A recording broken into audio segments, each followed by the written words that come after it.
Okay, so let me make sure that that is going.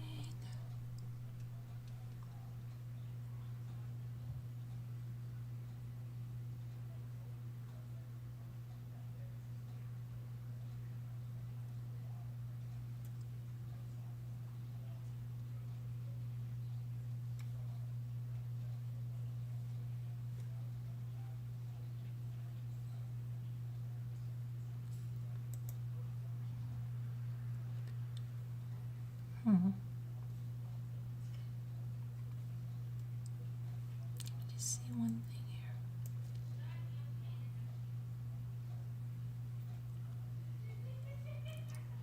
Okay. All right, so we're gonna look into this a little more. If you missed the video before this one, you should really watch it if you don't know this case, because there's a lot of background on it. And we're going to listen to the husband's phone interview that he did with the news station shortly. It was, I think, January 14th. But wait one second, I just want to add our tags, and I'm going to do it right this time. Okay, hang on.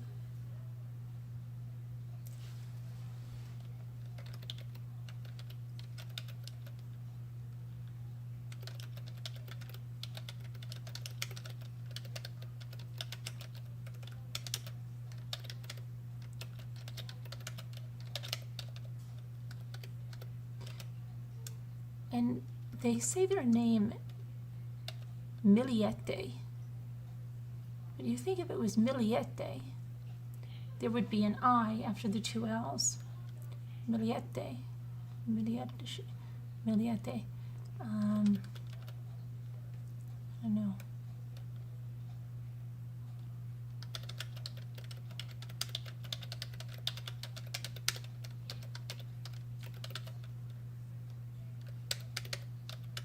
Okay.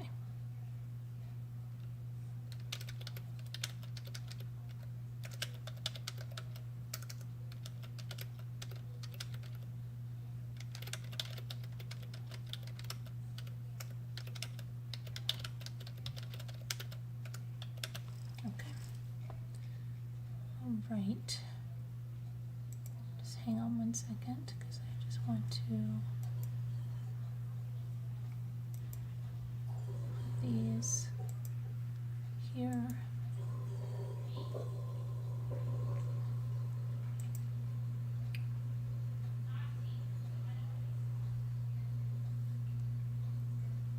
Now you asked me something about gunshots. Okay, I'm finding it interesting that apparently there is a Larry Millete fan club. Okay. But we're going to look into the gunshots too, Jeanette, that you said, because I didn't see them yet. Hear about them.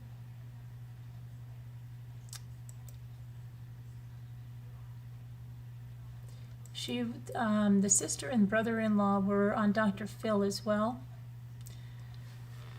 And apparently Larry doesn't let them talk to the kids or see the kids. So that's very telling, isn't it?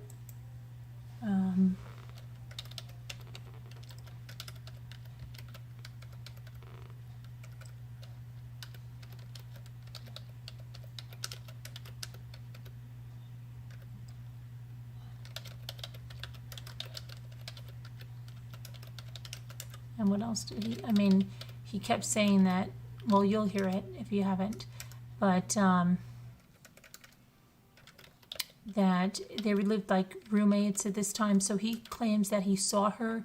He didn't see her on Friday, but he knows she was home on Friday because she was making noise or something in the bedrooms, and he just knew she was around, but it was giving her space, and that he didn't need space, but she did.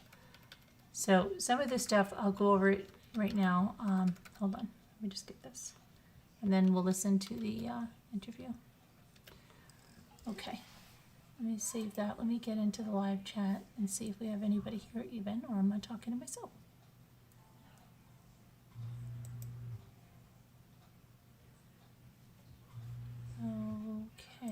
there's the live chat.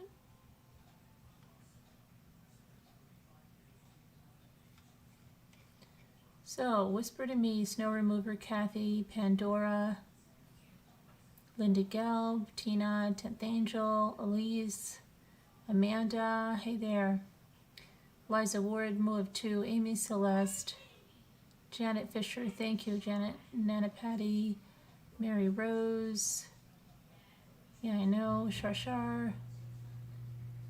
Okay, Vicky, hello there, from Colorado, welcome. Muppets and Manilow, how are you? Cindy L, Star Marie, Patricia Fassett, Bagel Blarney, let's see, Susan Redding, oh gosh, Earthbound Spirit, who else did I miss? Anybody else here? I think I got everybody that's in the chat. Janie B. Okay. All right, so I'm gonna just tell you, let me just bring up what some of the things I noticed when I was going through him. He said at first his son was trying to roll over and look for his mother, but he was the only one there, so he might be sensing something.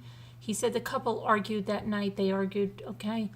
But he's worried now that she's missed our daughter's birthday. He said something is keeping her because she would say even, hey, how are you? Happy birthday. He keeps texting her phone, but she's not answering the messages. Her Jeep is home. He's thinking maybe her friends picked her up. You know, in little parts of this, he sounded a little bit like Chris Watts, like with the silly things. He's like, maybe her friends picked her up, you know, maybe she went to a wine tasting or a brunch. And then he said when she didn't show up for work, that was really telling, because work for her is like a party. It's like her outlet. And he said he will continue to search anxiously. He does not even know what day it is. That's how sleep deprived he is. Hold on, this one is really, the font, I made this so small. Hold on, I'm not even going to be able to read this one probably. So they asked the last time you saw her was in the house. And he said, well, I heard her on Friday. I didn't actually see her, but I know she was here because we have a big house and we have a lot of bedrooms and I give her space. And I could hear her making dinner for herself, we're kind of like roommates. It's a roommate thing, he said. I don't need the space, but she always wants the space. I left her with my 2 girls, and she was still here Friday because I heard her moving around after I was done giving the kids baths. Saturday, the door was locked, and then they opened it up when her father came there, and she was already gone. He thought she might have went for a morning hike or a wine tasting or a brunch. He knew that she didn't go jeeping, which she liked to go in her Jeep because her Jeep was there.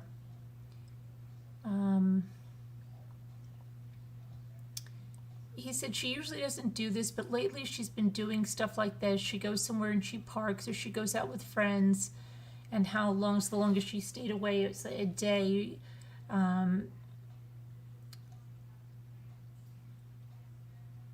He said he's worried because of the birthday thing and her not calling and the phone. He said she would always have her phone right next to her, and it sounded like he said she does Fabletics, like those leggings. Is there a business? I don't know. That's what it sounded like. I'm going to have to listen to it again. And then he said this whole situation is embarrassing, terrifying. A lot of other words would come to mind than embarrassing. Terrifying, scary, frightening, embarrassing? That was weird. And when she asked about, I don't want to ask you, but could there have been an affair going on? He kind of, let me see, he didn't really, he brought it somewhere else and then just said, oh, well, I'm wondering if she could, if somebody picked her up or something. he didn't really address it when he was out. He steered away from it. And he said, I don't know who would want to kidnap her. And I wrote, she asked you about an affair, not a kidnapping. That was weird. Okay, he told her how she would go for hikes, and she said, she was an experienced hiker. He said, oh, no, not really, she loved to go jeeping. She loved to go out with friends. Her sister and brother-in-law went on Dr. Phil and on another news media outlet, and said that they want the national exposure because maybe someone out there knows what happened to her sister, someone outside of the San Diego area. But they sat down with the Chula Vista Police Department to go over this, stuff, but they didn't hear anything new. They just heard about search efforts and nothing else. So, okay, I'm going to play, let me get the interview here, hang on. So, where did I put you, Mr. Interview? Okay, I think you're here. Yeah, is this it? This was with ABC 10 News. Okay, let me just see, now make sure this will play. And I think I can mute my microphone and you can still hear. So, but I don't know. When did you first notice that May was missing? Saturday morning. Okay. And tell me... Her parents came by. Mm-hmm. Just tell me, kind of walk me through like the last time you saw her and what was going on. Thursday night, we got into a kind of an argument. And we've been having, problems, for about a year. Kind of like been up and down and stuff like that. But after that, I give her space. So just tell me, so you got into an argument and then the last time you saw her was actually in the house? Yes, okay. Thursday. So she didn't take a vehicle? No. No one saw her leave? No, but on Friday, I could still hear her, but I didn't physically see her when I got home. But that's like normal too, because we have lots of bedrooms, it's a 2-story house, and, we kind of I give her space. So, but that's why every time someone says Thursday, yes, it's physically, or, visually see her, but for me, it's Friday night. I can hear her, wrestling around, making dinner for herself in another bedroom, and I'm sleeping with the kids in another bedroom. Okay. So, upstairs and she's downstairs kind of deal, kind of like a roommate thing. It's kind of like giving each other space. Well, sure. I don't need the space. She always wants the space. Got it. So it was like Friday, and then you left or went somewhere and then came back and she wasn't there, right? Yes. Okay. I left her with my 2 girls because they do their homeschool. Mm-hmm. And then I just had my son with me. So when I came back, she was still there on Friday. We can hear her downstairs, after I'm done giving the kids baths and feeding them and everything. And on Saturday morning, when her parents came by, her door was locked. I found the keys to the bedroom, and I opened it, and she was already gone. So maybe she went to a morning sunrise hike, because she didn't go jeeping because that's one of her other hobbies, the Jeep group. And, she would have taken that. So assumed maybe one of her friends picked her up, and, they went hiking or wine tasting. She likes to go wine tasting in Temecula. That's her other thing, or brunch early morning. Yeah. After that, at night, we're okay. She hasn't come home yet, which is sometimes okay. She'd go out maybe for drinks or something. She usually doesn't drink a lot, but recently she's been, doing that. The latest she would be home like 2:30 or 3:30 in the morning. After that, that's kind of out of the ordinary. Sure. So my sister-in-law was recommending, hey, maybe we should call the cops now. I was like, well, give her some time. But we initially got to the police report. They're like, hey, you got to check the hospitals first. So this is around 12 o'clock at night. And it's like, okay, they start checking the hospitals. 12:30, they finally filed the police report. And I was like, well, maybe give her some time, because I'd call like at 4:30 because, give her some time if it's really, really out of the ordinary. So after that, they started the investigation. Well, 3 cops came. I let them search the house. They looked all the houses, all the cars, and then we just been waiting. And then I got the NCIS called me, and then he was able to search the house and everything. My in-laws have been here the whole time. They start doing the neighbors, the cameras and everything, trying to figure out if when she left, like they can see it, but they can't really because it was nighttime kind of deal. We're just basically trying everything and anything, trying to find her. Well, Larry, just tell me, how worried are you, and what do you think happened? Where do you think she is? Before I wasn't really worried. I was kind of like worried, but I wasn't like totally worried until the birthday. I was thinking, okay, maybe, like she's just blowing off steam, just like, doing what she told me before, where she wants everyone to leave her alone. Because before I used to get her family involved, like, hey, she's not coming home, and then why'd you call my family? I just want everyone to leave me the thing alone. But, I was like, okay, this time I think she stepped up her game, like she's blocking everyone. But now that, she missed our daughter's birthday, and like with all this pressure with the media and everything, there's something keeping her from contacting us. So my sister-in-law is, I don't really try to think about that stuff because it's like mind-numbing, but I'm trying to stay positive. But, when people are telling me, hey, maybe she got into an accident while she's hiking, and she can't get her phone, like, well, her phone would be right next to her, Like, she wears fabletics, so it would be in her pocket. So worst-case scenario, I don't know what's keeping her from, contacting anyone, but this pressure should be enough pressure to say, hey, you guys, I'm okay. Right. So I'm not quite sure what to think, but, I'm still trying to, keep my head up, trying to say, hey, keep positive and say, I'm hoping, like, she'd just come home, even though this whole situation is embarrassing. I don't know what to think, but the longer it's going, the more, like, surreal it gets, because what they say is like the first 48, 72 hours is the most critical. I've seen enough movies and documentaries about this kind of stuff, so like the worst case scenario is basically something's happened, like very terrible, you know what I mean? Right. I mean, how worried are you? Do you think there's still a chance that she could voluntarily have left and she just needs time? How worried are you? That's what I'm hoping for.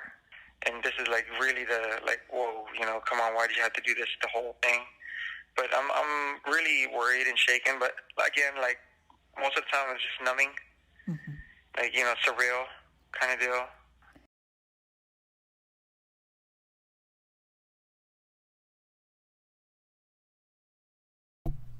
Okay, that's it for that one. Hopefully, let me just make sure you can hear me again. Hang on. Hello, yeah. Okay, so, yeah.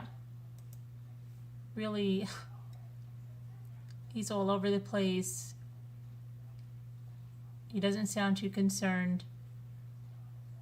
He does a lot of blaming stuff on her. It almost sounded like a Cindy Watts thing when he said, I think she was just stepping up her game. She's just trying to scare you, Chris. She's just trying to give you a scare. She's trying to scare you. That's what it sounded like to me, that he was saying that about her. She does this before. She used to park in a park, but now she's just stepping up her game. And cannot take it 4 months. He probably got rid of so much evidence. Right. And then just that saying that he heard her in the rooms, that's just to make it that not look why did he wait, so long before he reported her missing. So he's going to say she was there. He probably told the kids, oh yeah, I heard her around there. I heard her around there.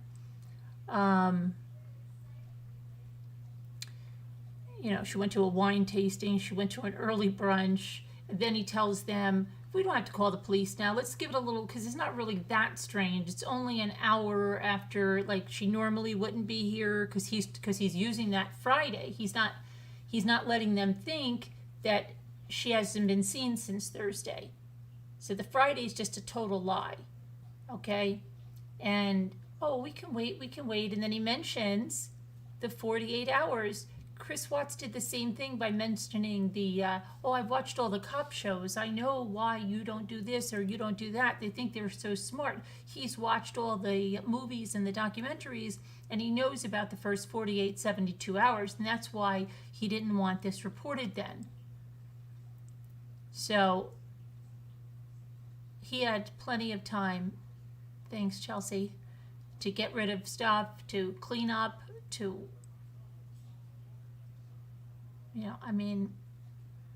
she would have got, right. Well, this,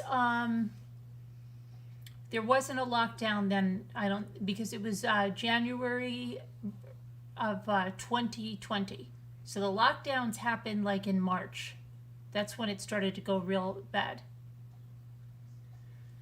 So she wouldn't have been on lockdown then.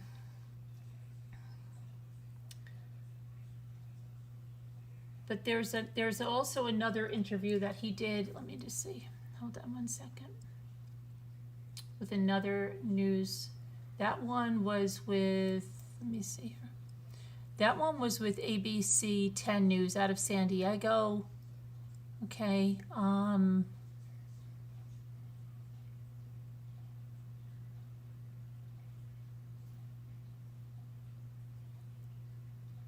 Okay, and so let's just go through this again. This was done on January 12th. Okay, so it was 3 days after the 9th when she was finally reported missing, though I think it was really more like the 10th.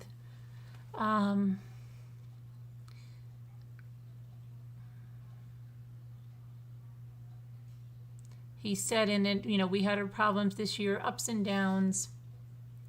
He said that his wife had left before for the night to blow off steam, but he became really worried when she didn't show up for their daughter's birthday on Sunday. That was a gut-wrenching feeling, you kind of break down a little bit. She would never, ever, not even say, hey, honey, happy birthday. That's something keeping her, there's something keeping her from contacting us. It appears she took her phone, but she has not responded to any phone calls. I text her, I don't know if she's getting it. I say, hey, babe, at least let us know or call someone. Her Jeep, which she would take with her to meetups with other Jeep owners, is still at home. If she didn't have her car, a friend would have to pick her up. That's the only reason I was like, maybe she's wine tasting or hiking with a friend. Maya works as a defense contractor at the naval base in San Diego. She didn't show up for work on Monday, and the husband called her boss and said she didn't even log in, and that's the other alarming part because work for her is like a party. Yeah, that's her outlet. He says he will continue to search anxiously. Continue to search, anxiously waiting. Trust me, I've been emotionally, physically, mentally drained. No sleep. I'm not eating. The main thing is I can't really think straight. It's all about him. Maya's family will need to search for her at 10 a.m. Well, okay, so they were going to search for her. This was when it was going on. Okay, now there's a... hold on one second. Get the other interview that's...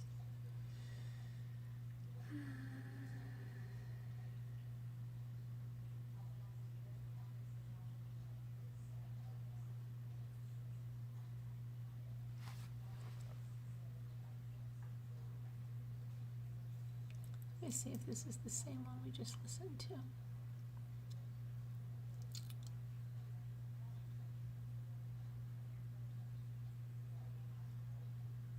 Okay, so let's see. Hold on a second.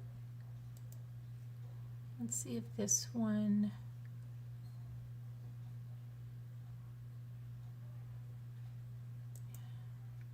Just want to see if this one has any more than we heard there. Let's see what happened here. Let me just see what this one starts. When did you first notice that May was missing? Saturday morning. Okay. And tell me... Her parents came by. Mm-hmm. Just tell me, kind of walk me through like the last time you saw her and what was going on. Thursday night, like we got into a kind of an argument, and we've been having like problems,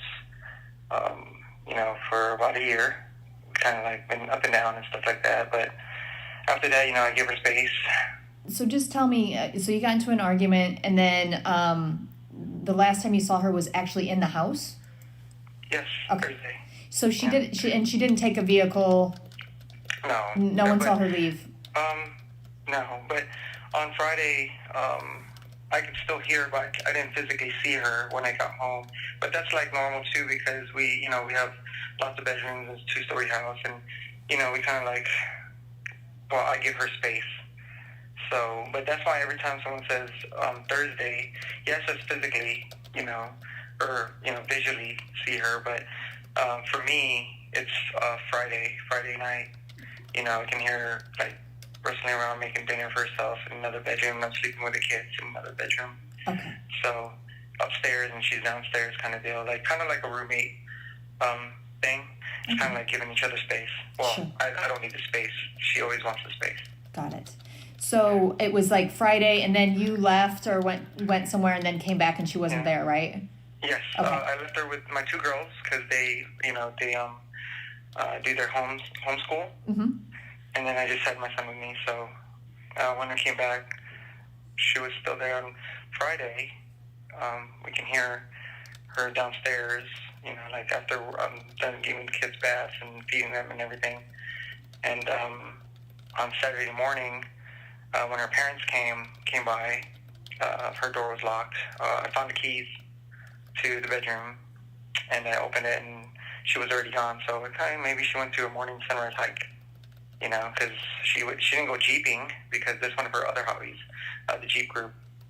And, she would have taken that. So assumed maybe one of her friends picked her up, and, they went hiking or wine tasting. She likes to go wine tasting to Temecula. That's her other thing, or brunch, early morning. Yeah. After that, like at night, we're okay, she hasn't come home yet, which is sometimes okay. She'd go out maybe for drinks or something. She usually doesn't drink a lot, but recently she's been, doing that. The latest she would be home like 2:30 or 3:30 in the morning. After that, that's kind of like out of the ordinary. Sure. So my sister-in-law was recommending, hey, maybe we should call the cops now. I was like, well, give her some time. But we initially got to the police report. They're like, hey, you got to check the hospitals first. So this is like around 12 o'clock at night. And it's like, okay, they start checking the hospitals. 12:30, they finally filed the police report. And I was like, well, maybe give her some time, because I'd call like at 4:30 because, give her some time if it's really, really out of the ordinary. Yeah, so after that, they started the investigation. Well, 3 cops came, and then searched the house. They looked all the houses, all the cars, and then we just been waiting. And then I got, the NCIS called me, and then he was able to search the house and everything. My in-laws been here the whole time. They start doing the neighbors, the cameras and everything, trying to figure out if when she left, like they can see it, but they can't really because it was nighttime kind of deal. We're just basically trying everything and anything, trying to find her. Well, Larry, just tell me, how worried are you, and what do you think happened? Where do you think she is? Before I wasn't really worried. I was kind of like worried, but I wasn't like totally worried until the birthday. I was thinking, okay, maybe, like she's just going off steam, just like, doing what she told me before, where she wants everyone to leave her alone. Because before I used to get her family involved, like, hey, she's not coming home, and then why'd you call my family? I just want everyone to leave me the thing alone. But, I was like, okay, this time I think she stepped up her game, like she's blocking everyone. But now that, she missed our daughter's birthday, and like, with all this pressure with the media and everything, there's something keeping her from contacting us. So my sister-in-law is, I don't really try to think about that stuff because it's like mind-numbing, but I'm trying to stay positive But, when people are telling me, hey, maybe she got into an accident while she's hiking, and she can't get her phone, like, well, her phone would be right next to her, you know what I mean? Like, she wears fabletics, so it would be in her pocket. So worst case scenario, I don't know what's keeping her from, contacting anyone, but this pressure should be enough pressure to say, hey, you guys, I'm okay. Right. So I'm not quite sure what to think, but, I'm still trying to, keep my head up, trying to say, hey, keep positive and say, I'm hoping, like, she'd just come home. Even though this whole situation is embarrassing, I don't know what to think. But the longer it's going, the more, like, surreal it gets. Because, what they say is, like, the first 48, 72 hours is the most critical. I've seen enough movies and, documentaries about this kind of stuff. So, like, the worst case scenario is basically, something's happened, like, very terrible. You know what I mean? Right. So. Right. I mean, how worried are you? Do you think there's still a chance that she could voluntarily have left and she just needs time? How worried are you? That's what I'm hoping for. And this is, like, really whoa, come on, why did you have to do this, the whole thing? But I'm really worried and shaken. But, again, like, most of the time it's just numbing. Like, surreal kind of deal. I'm just worried about her and, trying to keep things normal with the kids, because I know they don't show it, but, it's really affecting them. So. When she didn't surface for your daughter's birthday, that was really unlike her. That was the pinnacle. Yeah, that was like a gut-wrenching feeling. And, you break down a little bit.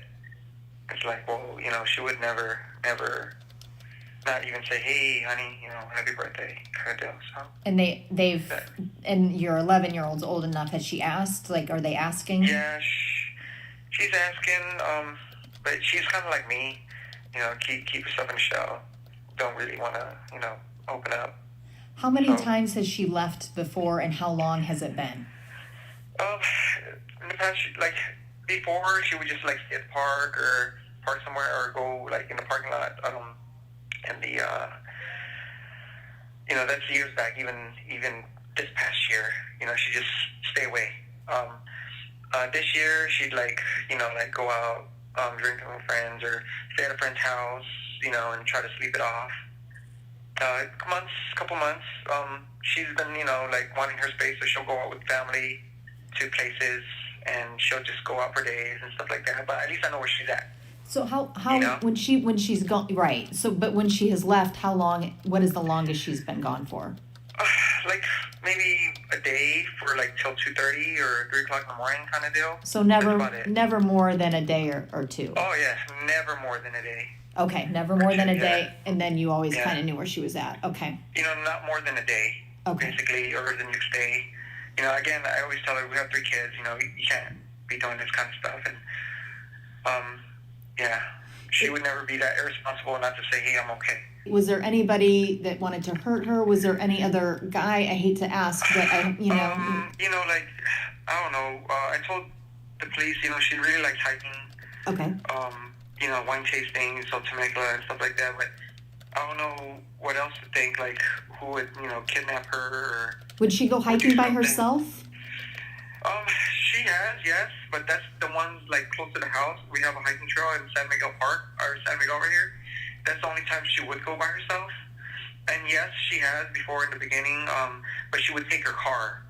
So she would go to the one, I don't know, the Santee one or the one in the Mesa. I forgot. There's a mountain there. Yeah. But, yes, those ones she would go by herself. But most of the time she would go with hiking mamas or with Shane. And then, she's like one of the leaders. And then everyone else is like, whoever shows up to that group. So she was a pretty experienced hiker. Not experienced. She was training for this hike that me and her tried 10 years ago before we had kids. Mm-hmm. Down the Colorado River, the Grand Canyon. Mm-hmm. Anyway, it takes about a day. Yeah. To go down there. So she's been hiking. It's kind of a stress relief. Mm-hmm. And she wanted to do this, like a 7 hiking trail, like, Twin Sisters, Devil's Peak, or Potato Chip Rock, and all the ones that she keeps mentioning. And I was like, well... But she would have taken her car, or there would have been a friend, or... Yes, exactly. If didn't have her car, a friend would have to pick her up. Okay. So that's the only reason why I was like, maybe she's wine tasting or hiking with a friend. Because she's not jeeping because her car's here. Right. You know, she has her own vehicle and she has a Jeep that she specifically goes for Jeep groups. So what has this been like, Larry, just emotionally for you? I know you said you're kind of just numb and you're trying to take care of 3 children, but I mean, how are you doing emotionally with this? I mean, this is... Trust me, I've been emotionally, physically, mentally drained. There's no sleep, not eating. You know, just my face looked like it just aged, like, I don't know. But, you know, the main thing is I can't really think straight. So, okay, trust me, when anybody says that's just a huge red flag, that's like, you know, let me be honest with you, trust me, I'm emotionally, physically drained, my face looks like it's aged, but the most important thing is I can't think straight. So, yeah, just... There's a lot of similarities, almost as if he studied, because when he says something, there's another interview, and I think it's how he's explaining that he's not on these searches or something, and he wants the focus to stay on Maya, okay? Scott Peterson said the same thing. Scott Peterson said he wanted the focus to be on Lacey, and that's why he was pulling away. So it just makes me think he's like studied that and said, oh, well, this guy said that, even though he saw that it didn't work out too well for him. Yeah. But a lot of the stuff he says sounds like Chris because they have no emotion. There's no emotion to it. So they've got to keep telling you how emotional they are, how Chris had to keep telling you he was bawling. We were bawling. It was an emotional conversation. Okay? Most people don't say it was an emotional conversation. They don't use the word emotional because if you're talking and saying we had a conversation about separating, you would surmise it was emotional because that isn't that type of conversation that would be. The fact that he has to say it was an emotional conversation, it just shows you there is no emotion. So, this guy having to keep saying that, okay, and oh, my face looks like it's aged, you know, whatever, how many years. That can happen too when you're scared of being found out. You can have the anxiety when you're scared of being found out.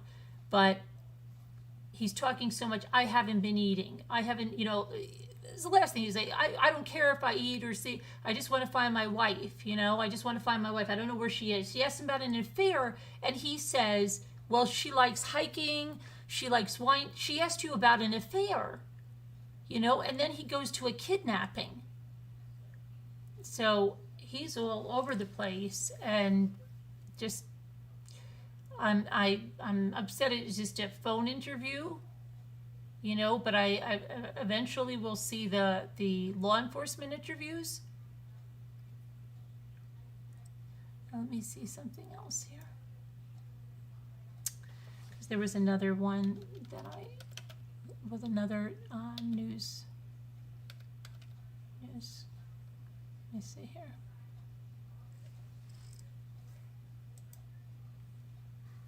Which was, I think it's this one.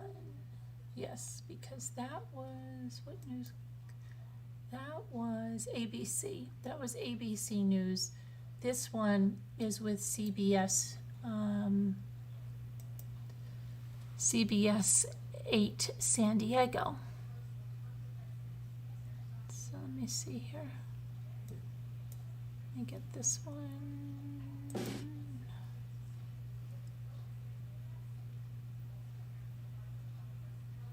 And this one was, I believe this is, January 14th. So 2 days. This one is 2 days after that other interview that we just heard there.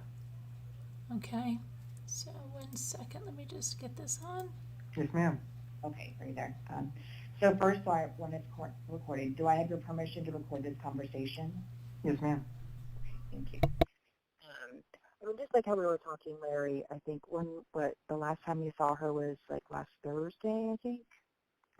Visually, but she was in the house Friday. Oh, okay, so it was Friday.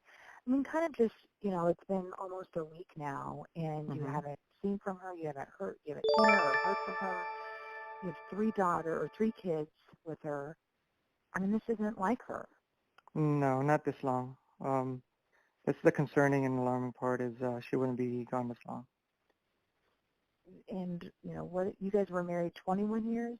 Tell Well, it'll us. be 21 years, May 21st of this year. So 20 years, it'll be 21 this year. Wow. What do you love about Maya? Oh, I love everything about her. She's very smart, kind, basically just herself, her personality, her smell, just everything. And probably her love for life. She loved to hike, right? Oh, yeah. She, just her outgoing personality. And probably a great mom. Oh, yes, she is. So, I mean, what do you think happened? I mean, there's no reason that you can think of, why she wouldn't be here for her kids. She wouldn't miss her daughter's birthday. I don't want to speculate. There's a lot of speculations, and people kind of like throw these, I don't know, speculations out. But right now, I just want to focus on how, to get her back home safe and sound, and that's it. And then have police given any indication at all about where she is? No, right now, but they, I have full confidence in, like I said, the CVPD and the Navy, because they put maximum resources on our case. So, this is what they do. This is what they do best. I'm pretty sure that, they're going to do their job, and that's why I'm really hopeful and confident that, things will work out. How are your kids taking it? That's my main focus for now. That's why I'm very thankful for my my sister-in-law, Mary Chris, because she's handling all this media attention. She's actually doing everything that I should be doing, out there. But at the same time, I'm just making sure, it's as normal, like a normal day for them. They do their school. Their mainly their main routine is just kept. And I've been doing this for a while since she's been missing, and they're still happy-go-lucky most of the time. I know they sense something is wrong, but I minimize that. They don't really understand the gravity of it, but I know my 2 oldest, kind of like sees it. But I try to minimize the impact that it has on them. But although even though I'm trying to do that, I notice, there's, they know what's going on. Mm-hmm. Well, yeah, because they were down here at the vigil, weren't they? Yes. I had my oldest down there for a little bit, and then my second youngest had tutoring, so I had to get her to come in, and then they had piano today, which they missed because I allowed them to go to the park. So I was like, wow. And when I got to see a little bit of it, I was just overwhelmed and thankful for all the support. I was like, this is, for my wife Maya, and it's, strangers, but, most of the time on TV, you see all the bad parts, but you don't see all the good parts where, there's still good people out there, and they, they really do care. Mm-hmm. I know. It's like, you said you didn't come just because you had to, was it just like for privacy reasons, or? Yes, ma'am. Yeah, just, again, I'm not like that person to like basically, go out there, but, I don't know, I just want to make sure it's focused on my wife, finding my wife, nothing else. And I just don't want any distractions from that. Okay. Well, Larry, thank you so much. And like I said, I'm hoping, with this story, hopefully it can be out every day. And Yes, ma'am. Individual just to continue, to see if there's any kind of sightings. Because, police say that there's been, like, no digital footprint of her at all, which is really odd. Police just say that there's no crime at all. But it's like, where the heck is she? Yeah. You And that's the disheartening part. The disheartening part is, it's been really a really long time, and this is, this is the I don't know what to think about that. It's just surreal, basically. That you see this stuff on the news, but you don't know how it is until it happens to you. So do you think people are unfairly, questioning you or suspecting you? no, I mean, they got to do their job. I understand. So whatever it takes. They have to look at any lead or um, basically they just got to cover all the protocols and steps. So it's part of the job, I guess. What about the So public that don't even know you, that think that yeah, that's the thing about the media part. Mhm. It's upsetting sometimes that people make implications, and it's without even asking, like domestic violence. I'm like, really? Like her brothers are here, her three brothers, and they know our relationship. I've always been open to the family about our relationship, and they know I've never touched a sister. So they're like, yeah, the media is sometimes they don't get their story straight before putting it out there, or it's just maybe unresponsible journalist or whatever. But we get it. I mean, whatever makes the biggest impact to get the story or get the viewers' attention. So again, it's a double-edged sword. You get the viewers' attention, you get their interest, and you get the story out. They're like, oh, I'm interested. Now they're following it. And I'm thankful for that because whatever promotes helping find my wife Maya, whatever it takes, basically. So like my sister-in-law said, she doesn't care what it takes, just as long as she comes home safe. And I agree. And so you know what, you just do what you got to do. And even though you know um, some of it's not all good. Whatever, like I said, whatever it takes to bring her home, you do what you got to do. And Mary Chris, she's really, really doing it. Like she's out there, talking and talking to all the media, getting it promoted. So, hopefully we get some kind of tip or help and, get her back home.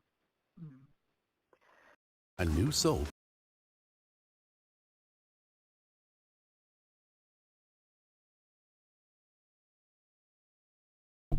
That's the end of that one.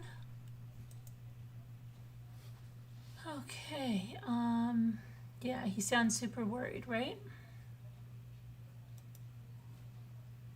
Whatever it takes, whatever it takes. Is that why you weren't out there? Yeah, yeah. Mary Chris is out there. She's taking care of that. I want the focus to be on Maya. Yeah. Okay. Now, I'm going to look up the gunshot thing, okay? Because I haven't seen that yet. So, Jeanette mentioned it too. I'm going to look at it, what you're talking about, the gunshots.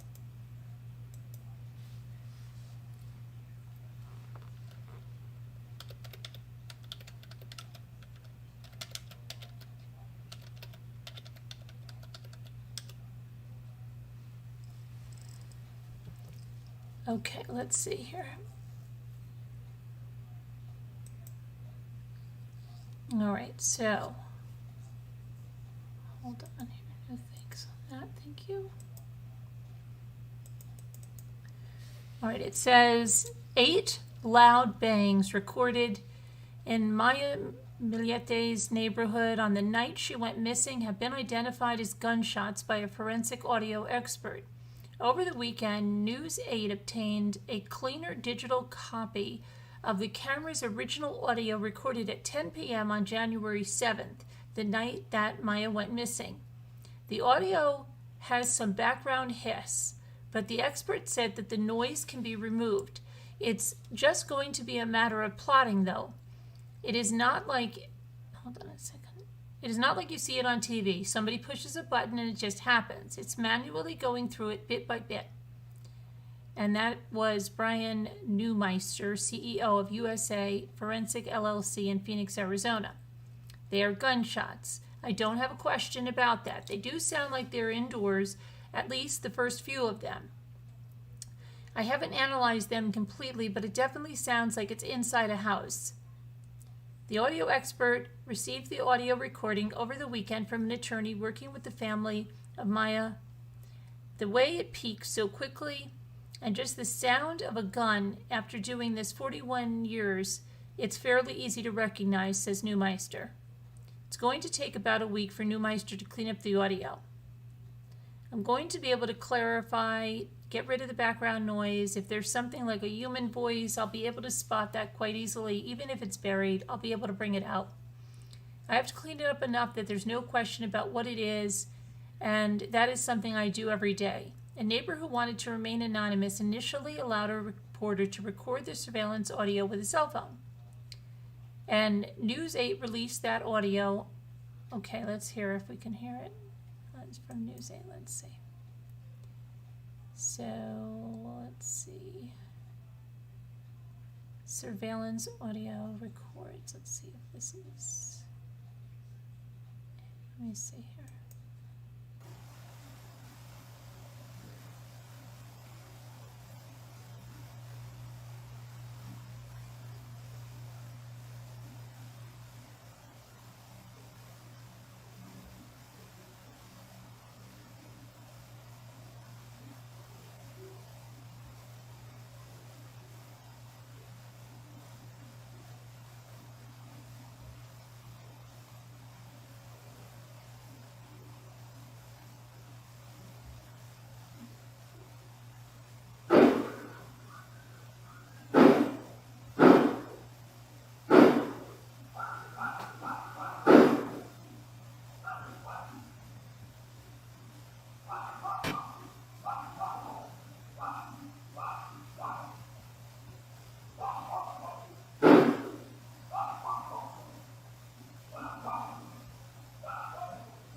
Okay, why would he have to shoot that many times? And why would he do that in an area? You saw how close the houses were. The houses are extremely close there.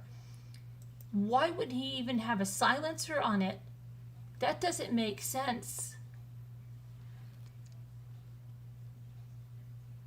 Go get the TV, Steve.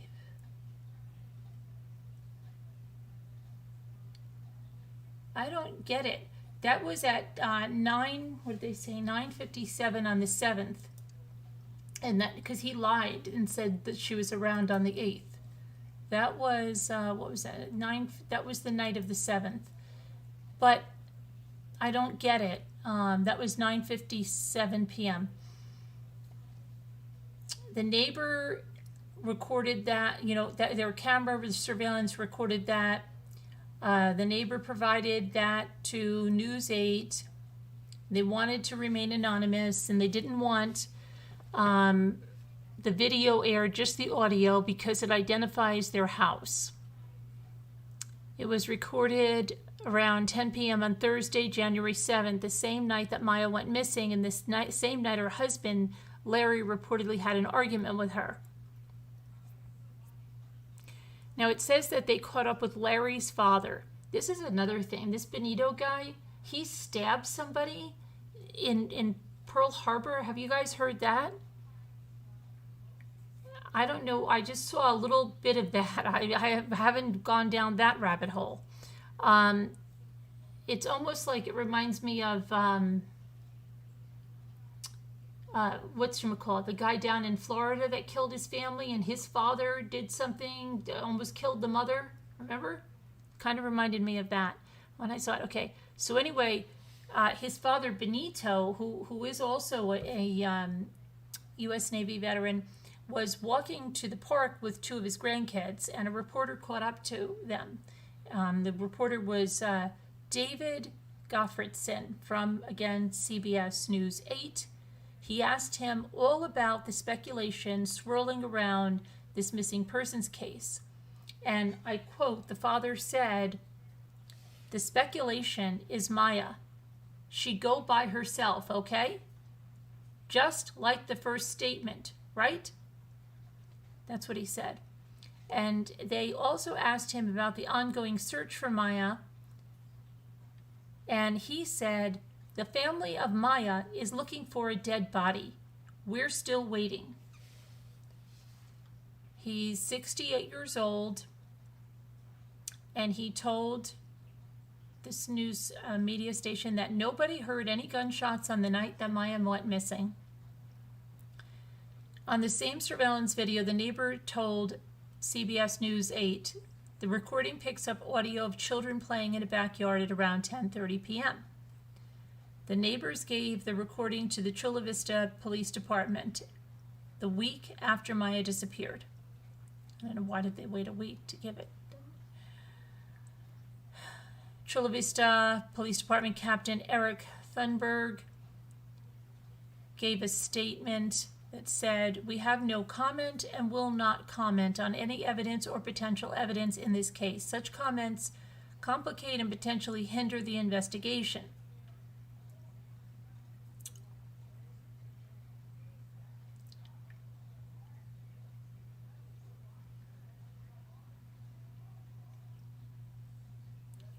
So that actually was released in April, last month.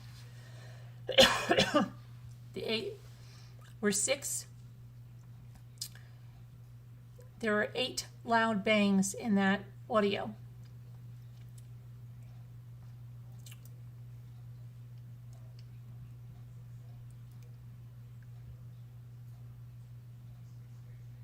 But why would he had a ribbon for being a skilled sharpshooter, or some type of a sharpshooter. Why would he have to shoot 8 times?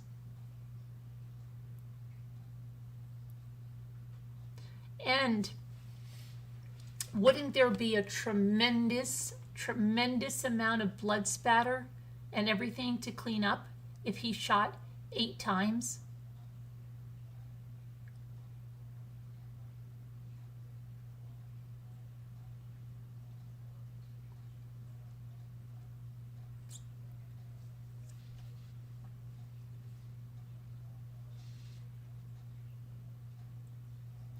And did any of the cameras catch him leaving the house?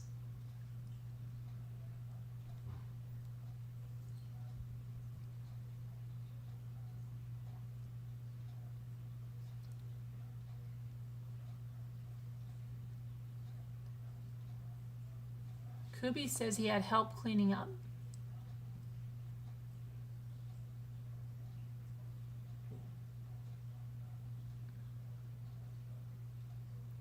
I clicked in during the gazillion shots. My History Unleashed. History Unleashed. You used to be here before. I'm thinking of, there was History Unleashed. There was another one. It wasn't history. It was some other one prehistory. Is that the one it was? I can't think of the name now. Driving me crazy. His family came over.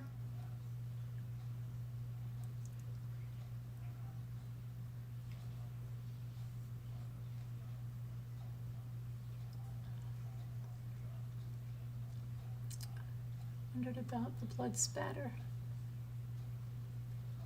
Yeah, but they were still able to find so much blood in Kelsey's house.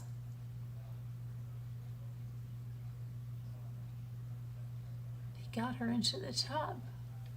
What do you mean he got her into the tub? If he shot her in the tub would have bullet holes in it.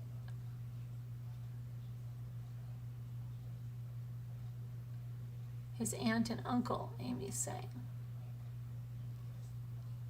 Bath mats were drying everywhere. Billy Little said bath mats were drying everywhere. I listened to 2 Billy Little interviews. I didn't hear him say anything about bath mats. I heard him say that the windows were all open and the fans were on full blast. And that the house was the garage especially, was very, very clean.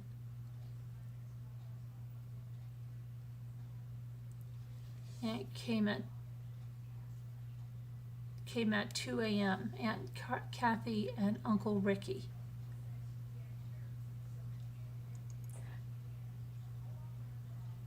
That was weird. What is that? It scared the crap out of me. What is that? Hold on. Oh, it's an advertisement playing somewhere. That scares me. I hate that. Okay. There would have to be... Well, what about the father and the stabbing? You guys know about that? Some kid he stabbed, some teenager?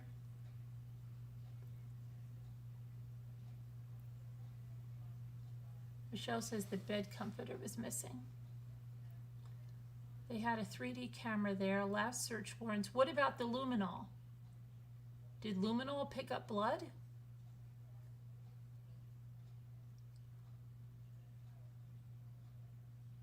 What bath mats were hanging over the trash cans in the garage?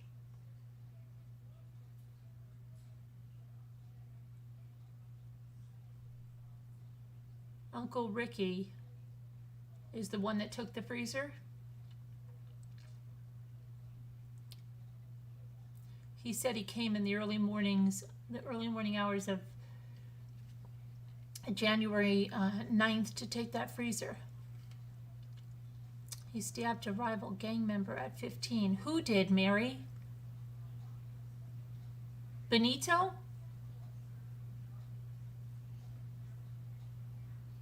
It sounded like he was older than 15. You have to listen to the 911 tape to think he's guilty. You only have to listen to the 911 tape.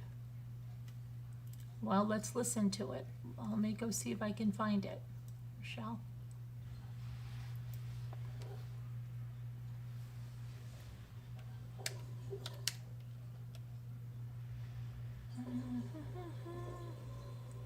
What am I looking for?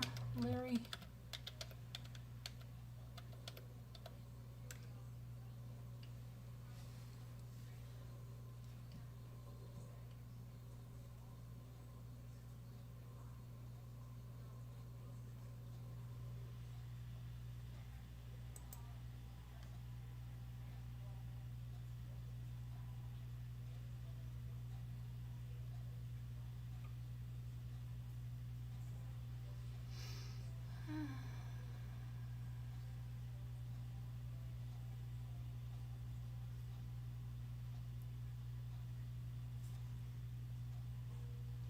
Wait, here's something that might be newish. Hang on a sec.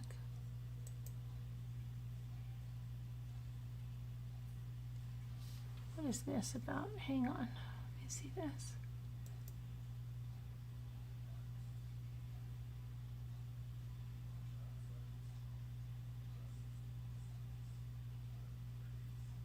Sir. Oh, a gun violence restraining order. Okay.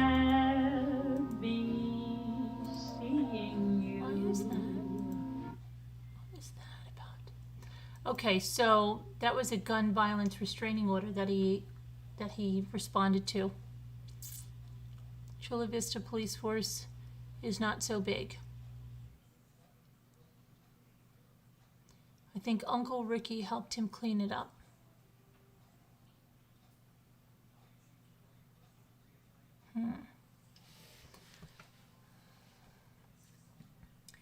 Most people try to protect their loved ones, not Larry. He threw her under the bus. Where before he was texting her 100 times a day. Monkey Mar, when he got out of juvie, his parents moved to Hawaii.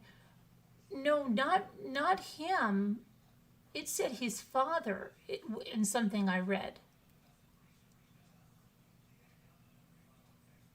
Larry has something like 22 firearms. Yeah, I did see that. Let me see something. I'm trying to find, you said there's a 911.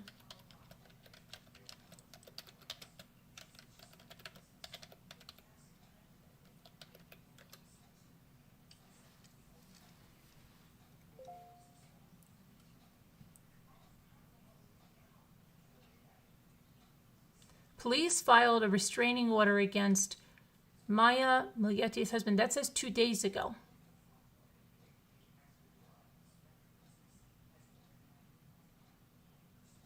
And he served a gun violence restraining order on May 5th. 2 days before the police department served a second search warrant. Okay, hang on. Let me see what this is about. Let's see. This says the San Diego County Sheriff's Department has issued a temporary gun violence restraining order for Larry. Public records show the order was issued May 5th, 2 days before the Chula Vista Police Department served a second search warrant at the home, 4 months after Maya's disappearance. According to the Sheriff's Department, this type of restraining order is issued in writing and signed off by the court. It prohibits the person from owning, purchasing, receiving, or having custody of any firearm, ammunition, or magazine. The documents show that Larry owns 22 firearms, including 7 AR-15s, 3 shotguns, 5 handguns, and 8 of the firearms are legally registered to him, but the 14 others were not.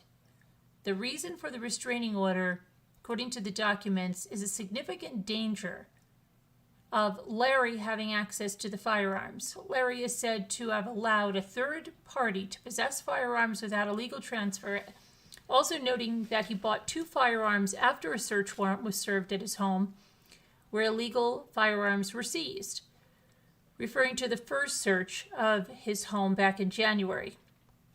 After the search in January, Larry also reportedly told officers that he knew they were coming for his weapons and that he gave multiple firearms to his friends. And in the document, police said he refused to give names of those in possession of the weapons. 2 semi-automatic rifles belonging to Larry were seized from his uncle's house. Okay.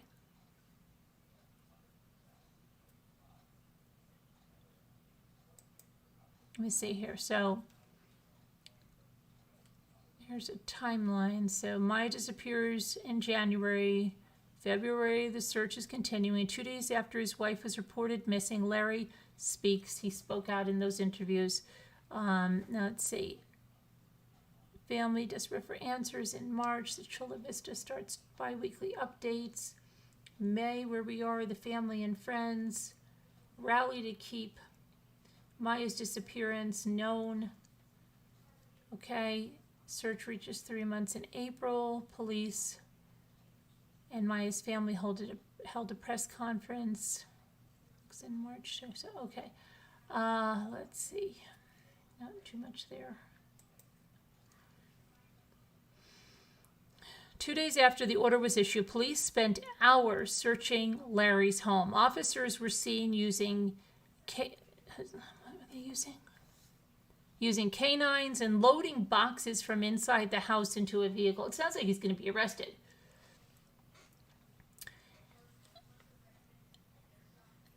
Let's see, the ABC 10 News reached out to Maya's sister and brother-in-law, who said they had no idea the gun violence restraining order was issued and said their family did not request it.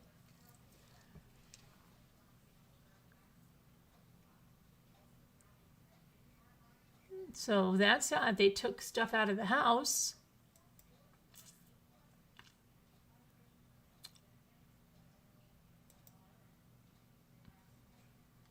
Let's see what else.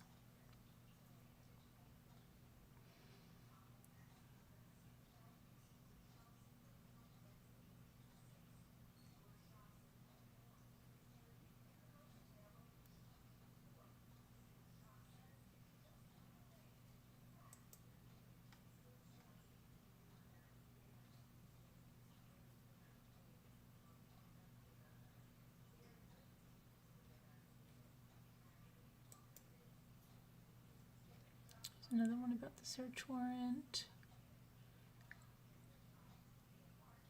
A large team of Chula Vista Police Department officers and Border Patrol agents with canine dogs went into the home Friday afternoon, according to Maya's family attorney, Billy Little. A neighbor who wished to remain anonymous said that about 12 police cars and a lab van showed up at about 5 p.m. Pacific time, and they were still at the house as of 6:45 p.m. Police searched that house on January 10th and 11th. After Maya went missing, they served an extensive search warrant at Larry's home on January 23rd. Chula Vista Police said this week that they've executed 23 warrants total. Maya was last seen at her home on January 7th, the same day she made an appointment with a divorce lawyer for the following week. Her husband, Larry, acquired a lawyer and stopped cooperating with the investigation 3 weeks after she went missing.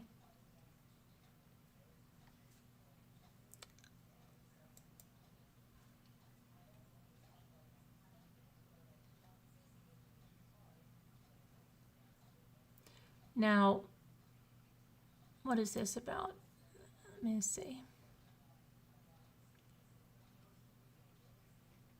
Is there anything on this one, or this is not there?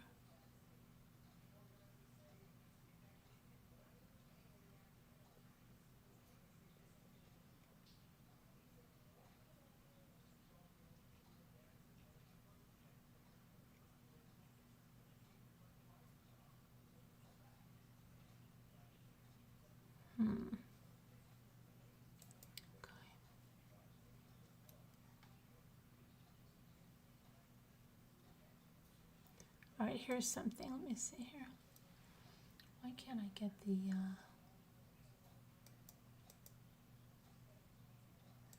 get in this one.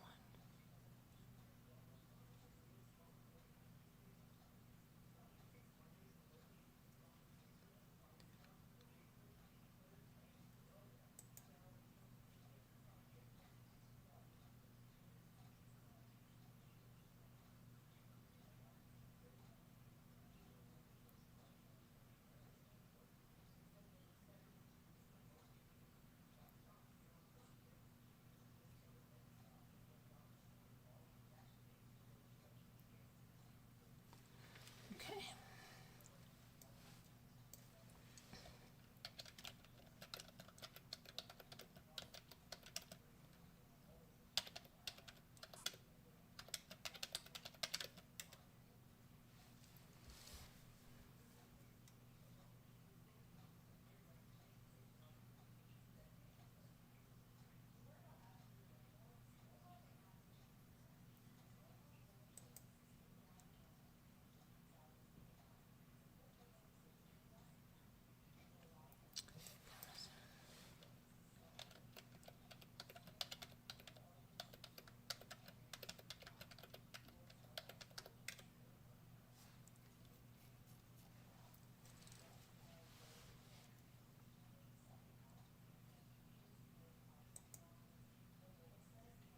Okay, so missing California mother's brother-in-law. I've lost all faith in Chula Vista Police Department, but we will not give up.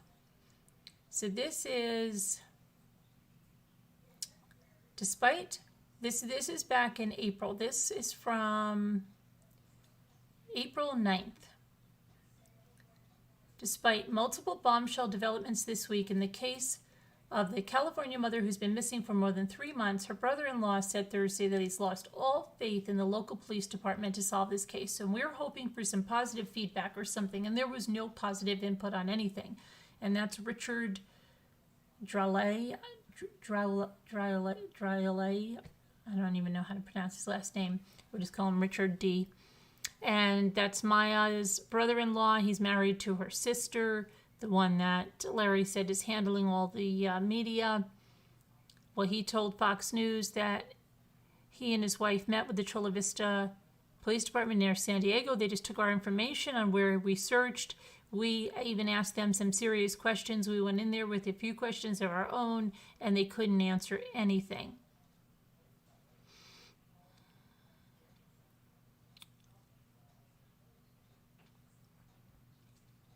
Billy Little, the attorney with the Cold Case Foundation, who has been assisting Maya's family, walked through the Millete's home on January 11th, 4 days after Maya vanished. On that day, Larry told Little that he had gun residue on his hands because he had been shooting in the past several days. The neighbor who recorded the audio said they gave the audio to Chula Vista Police the week after Maya went missing.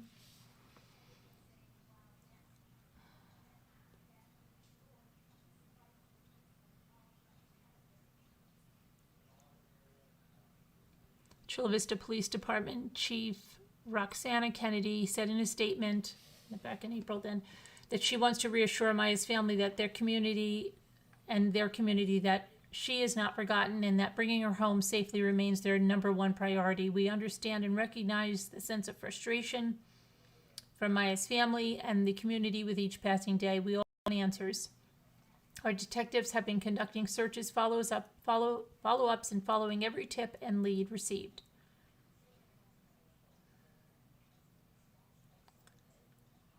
Now, Richard D. said it's just such a letdown. It just confirmed that they really don't know what they're doing. I'm sorry to say it that way. They don't know what the hell to do. The family and community, however, say they are pushing forward with their search for Maya. A group called Maya Millete Search Warriors said it plans to form a search party at 8 a.m. and that was back again in April. And now I'm getting like a million text messages, so that usually means like something's going on, like someone can't hear me or someone's trying to say, hey.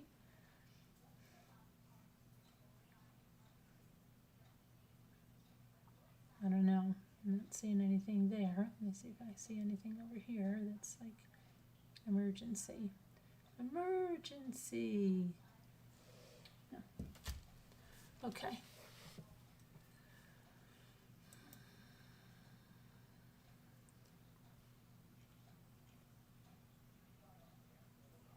I'm going to put the number in Slack. If anybody wants to call in, you know anything about this, what you want to talk about it, because you've been following it longer than I have been.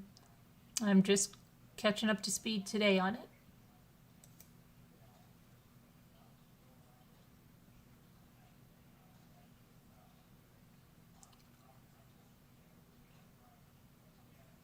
Hey, Sensible Crime, how are you?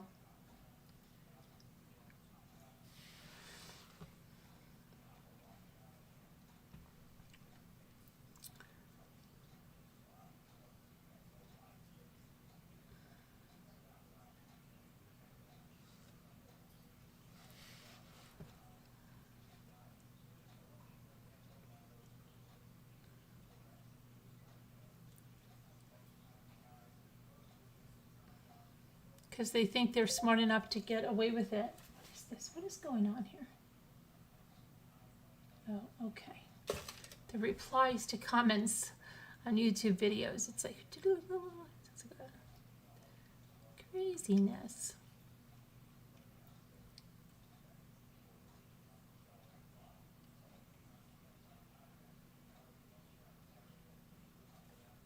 Okay.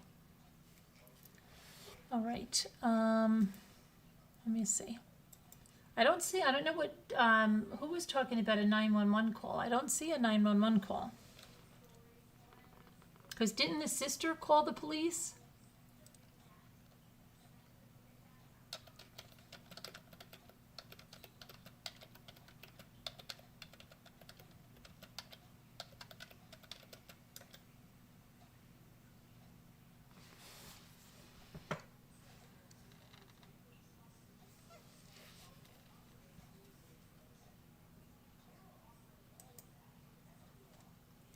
Okay, so it says, on Tuesday, the Chula Vista Police Department released their bi-weekly update on the search for missing mother, Maya. The department assured the community that law enforcement officers are working the case and remain as dedicated now as they were in the first day of the missing persons report.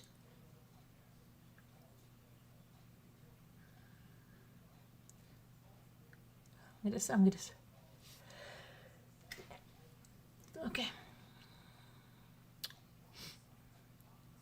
The Chula Vista Police Chief Roxana Kennedy released a statement which read, I recognize the pain and concern May's disappearance has brought to her family, friends, and the community, and I'm grateful for the outpouring of support that May's family has received during this difficult time. Our investigators, along with the multi-agency working group, are dedicated to finding May or bringing justice to May's family. We understand the frustration over limited public information about the case. We will not share any information publicly about this case that can in any way hinder or jeopardize the successful investigation and potential prosecution of anyone involved in her disappearance. Recently, we have begun working with the Cold Case Foundation to provide advocacy to May's family in conjunction with our investigation. Josephine Wenzel is now assigned by the Cold Case Foundation to the investigation. We continue to keep May and her family in our thoughts every day and pray for her safe return. I want to thank those who have reached out with information and tips to our detectives. Cases like this can hinge on the smallest piece of information, which may lead to a break in the investigation. According to the release, detectives from the Chula Vista Police Department have continuously investigated May's disappearance. Detectives also continue to share leads and evidence regarding May's disappearance with multi-agency working group. The investigators have conducted numerous search warrants on physical locations, digital evidence, and social media content, as well as conducted interviews of witnesses to generate new leads and obtain evidence. The investigative steps and efforts to date were given below. Interviews with 56 individuals to include family members, friends, neighbors, and witnesses. 23 search warrants to include residences, vehicles, cellular and electronic devices, call detail records, financial records, social media, and cloud data. One of these warrants was for May's home, which was searched on January 23rd. Another search warrant was served at one of the relatives' home on April 1st. And now we know another one was just served this month. They reviewed over 55 tips on May's possible location and reason for disappearance. These tips have come from the local community and from around the country. Most recent tips have also included possible sightings of May in other states, to include Wisconsin and New Mexico. On Tuesday, May's family and members of the Chula Vista community held a rally in front of the Chula Vista Police Department, as well as spoke in front of the Chula Vista City Council to try and keep the case in the forefront of everyone's mind.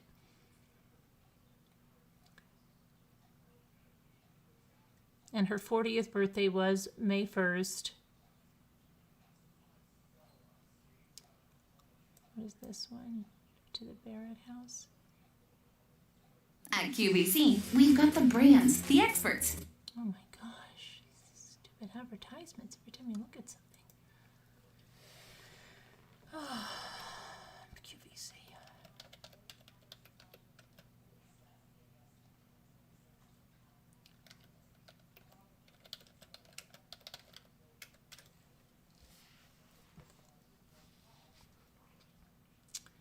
Let me see here. So a CSI team used a 3D scanner to map out the garage and bedroom. This is from the 13th of May. It says, we're learning more about the police search. And this again is from CBS 8. They seem to have a lot of coverage on this. So that the most that I've seen. The other one is that ABC 10. We're learning more about the police search of a missing woman's home last week in Chula Vista. The mother of three has been missing for more than 4 months. Investigators spent 7 hours inside the home on May 7th. Okay? serving a second search warrant on the home and seizing what appeared to be long guns and boxes of ammunition. Maya's black Jeep and Larry's black Toyota truck could be seen inside the garage. Later that night, investigators moved the Toyota out of the garage and could be seen in the garage setting up a tripod for a 3D crime scene scanner. The video showed what appeared to be the same 3D scanner tripod being set up in the master bedroom. A 3D scanner uses both a laser and a camera to create a virtual layout of the crime scene, which can help investigators take precise measurements. What the scanner does is emit infrared laser from one side of the scanner. The laser hits the spinning mirror. The laser can then map everything out that it sees and essentially show the entire scene in 3D. Colorado Crime Lab employee Brian Wengler demonstrated this in a 2015 video. The 3D crime scene can be animated on a computer and can also be used to map out a path of a the path a bullet may have traveled. So it sounds to me like they're just trying to get enough evidence without a body, and I think he's going to be arrested. If I have a bullet defect that goes through a wall, what I can do is this. I can place a rod into that bullet defect. The software looks for the exact center of where the spears are, and which is right on the axis of that trajectory rod, and maps the trajectory digitally all the way back to where the shot may have come from. Last week's search came 4 months to the day after Maya went missing. Even so, trace evidence could still be lingering inside the home. A neighbor who snapped photos of the house on the night of the search told News 8 it appeared that investigators were using black light to search for blood in the bedroom. Generally speaking, criminals can mistrace evidence when trying to clean up a crime scene. But why did they wait so long? They end up cleaning up the big stuff. They clean up the pool of blood. They clean up the carpet. They turn a mattress over to hide something. But what they miss are the smaller spots, and that's what we look for, said the San Diego County Crime Lab employee Charles Merritt during another interview back in 2001. Chula Vista police have not confirmed what they were looking for inside of Larry's and Maya's home, or what they took away as evidence. Investigators have not said whether they consider the husband a suspect in her disappearance. Now, it said, updated restraining order, that the little boy, was, listen to this one. The missing page of the gun violence restraining order posted alleges extreme danger to the 4-year-old boy. Says a missing page of the original application for a gun violence restraining order against Larry was posted Monday on the San Diego County Superior Court website, alleging the father's 4-year-old son was in extreme danger because of the child's access to a cache of weapons and ammunition.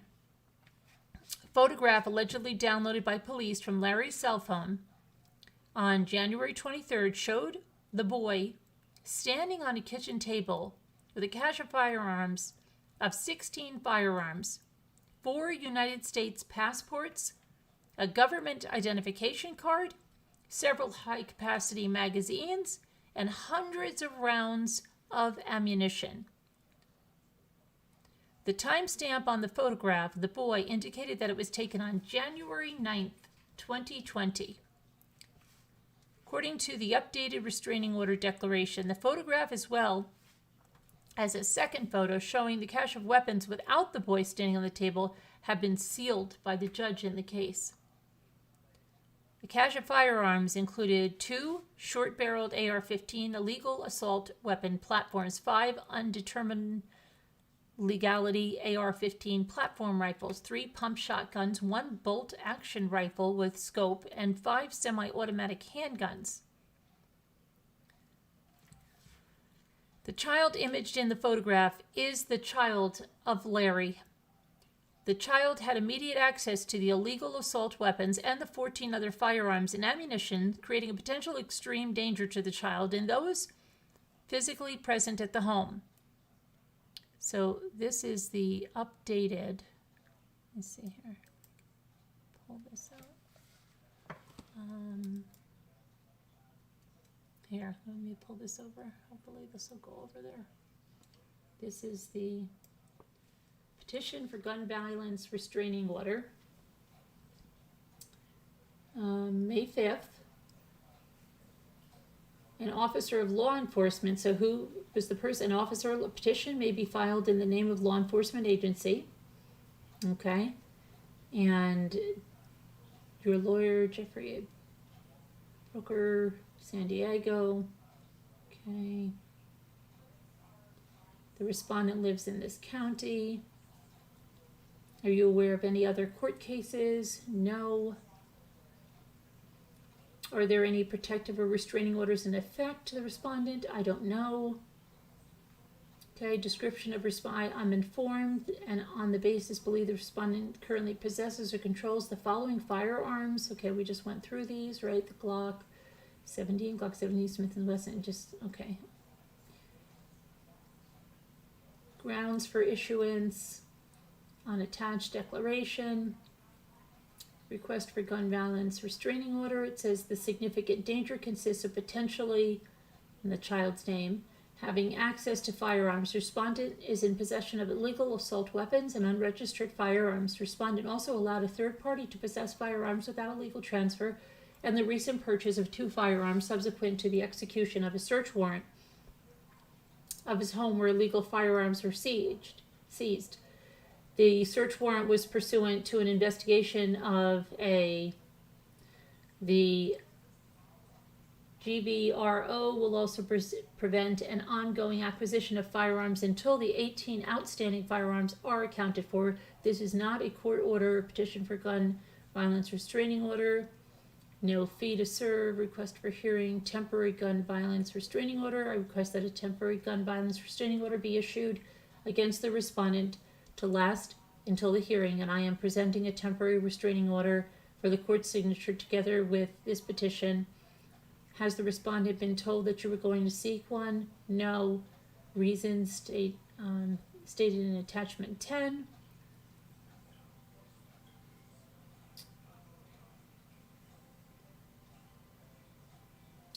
And it says on April 12th, I was assigned to conduct a gun violence restraining order investigation review on a potential gun violence restraining order resident, Larry Millete, that's what it says.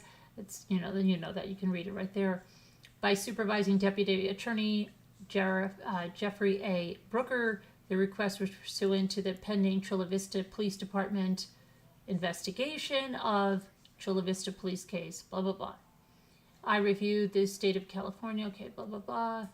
The following unregistered weapon was seized from Millete's residence, located at blah, blah, blah. Okay, they took that one. The following unregistered weapons were seized. Okay, I declare under penalty of law 5/5/2021.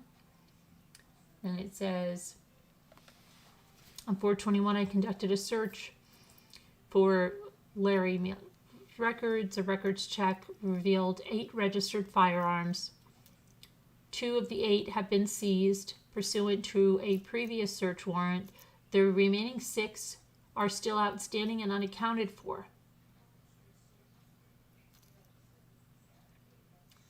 Then it says 4/26/2021 at approximately 10:15 hours, I telephonically spoke to Naval Criminal Investigation Service, SA.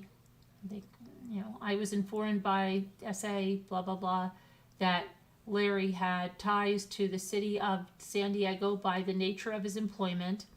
He stated that, blah, blah, blah, worked as a civilian contractor at the Balboa Naval Hospital located at blah, blah, blah. On April 28th of 2021, I was emailed 2 photographs by the Chula Vista police detective, blah, blah, blah, after I requested photographs of any firearms that Larry possessed. See the attached 2 photographs. The photographs I received depicted a kitchen table with a cache of 16 firearms, 4 United States passports. We just read this, okay? Okay, I was able to ascertain that only 2 of the 16 firearms in the photographs were listed on the AFS. Okay, we went through that. So, yeah, let's see. As of May 4th, only 2 of the total 20 firearms have been accounted for by law enforcement, leaving 18 firearms outstanding. Further, after a search warrant was executed at the respondent's residence, that's Larry's residence, he's the respondent, respondent told the officers that he knew they were coming for his firearms, and he gave multiple firearms to his friends. Respondent, Larry, refused to disclose the names of the people possessing his firearms. Shortly after the search warrant was executed, Larry purchased 2 more additional firearms. Okay? Given the circumstances outlined in the attached photographs, I hold the opinion that a gun violence restraining order is necessary to protect the public and prevent harm to the respondent or others, and there are no lesser restrictive means to ensure public safety. The danger consists of children having access to firearms, possession of illegal assault weapons, possession of unregistered firearms, allowing a third party to possess firearms without a legal transfer, and the recent purchase of firearms subsequent to the execution of a search warrant of his home where illegal firearms were seized. The search warrant was pursuant to an investigation of blah, blah, blah. So, interesting. Okay. Right?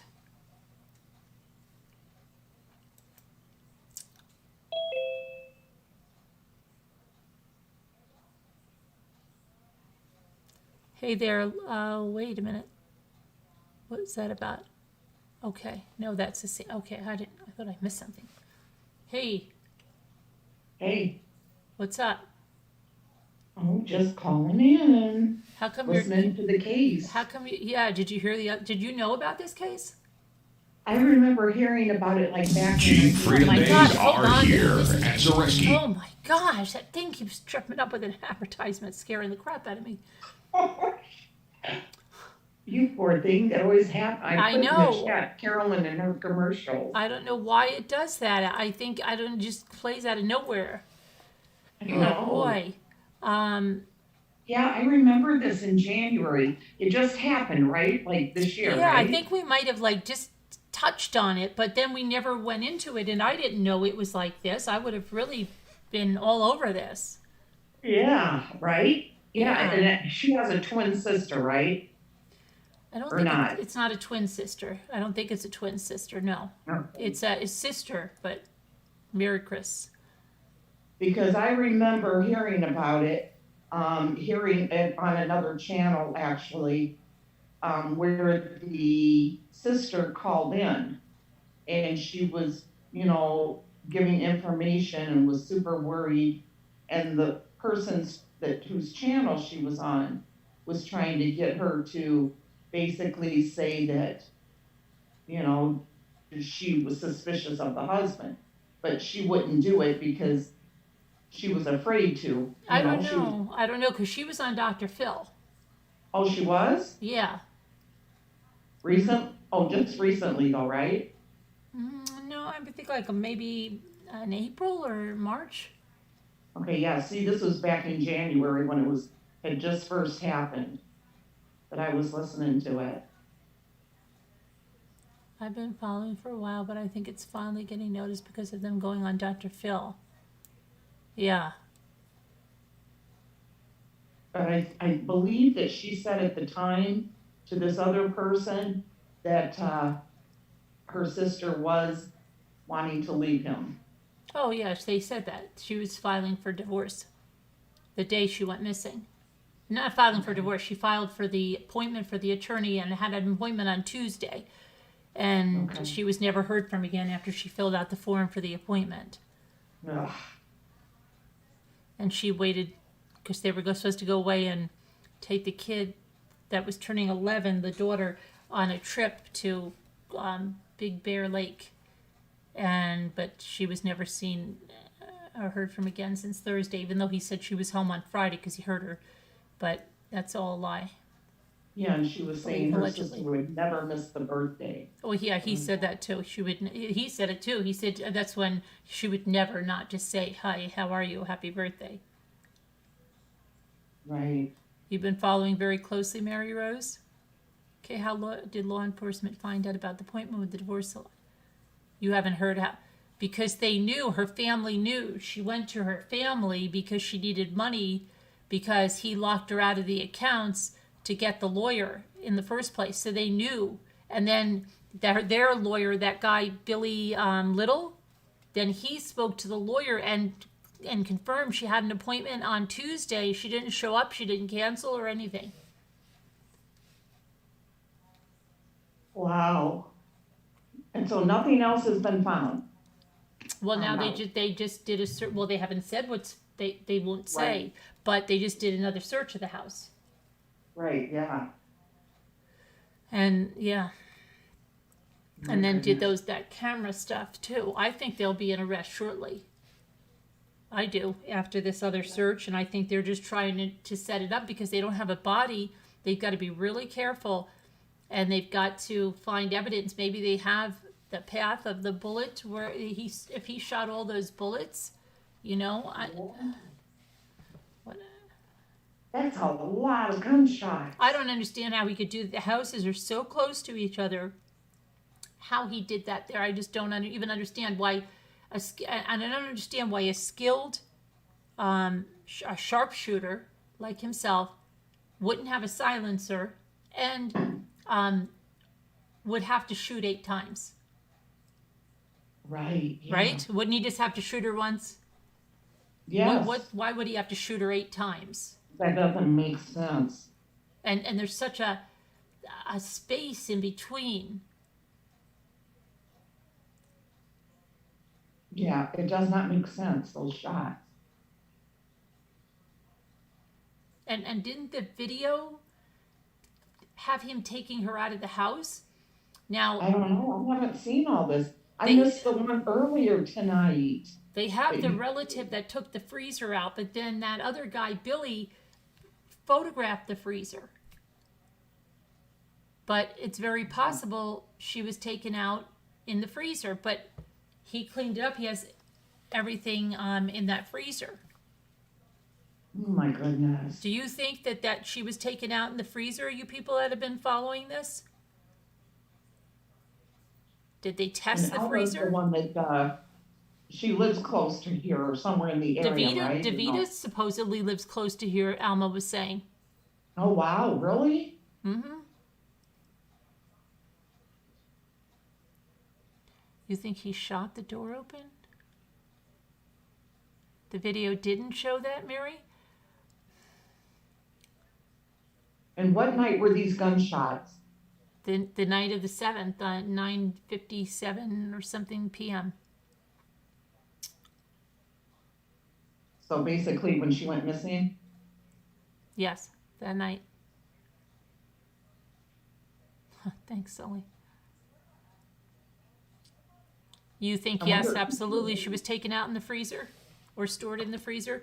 But did they test that freezer for the presence of blood? Because, let me get the picture of the freezer. Because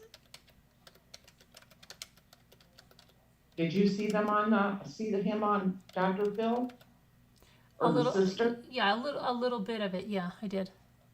I'm gonna have to look it up. Let's see.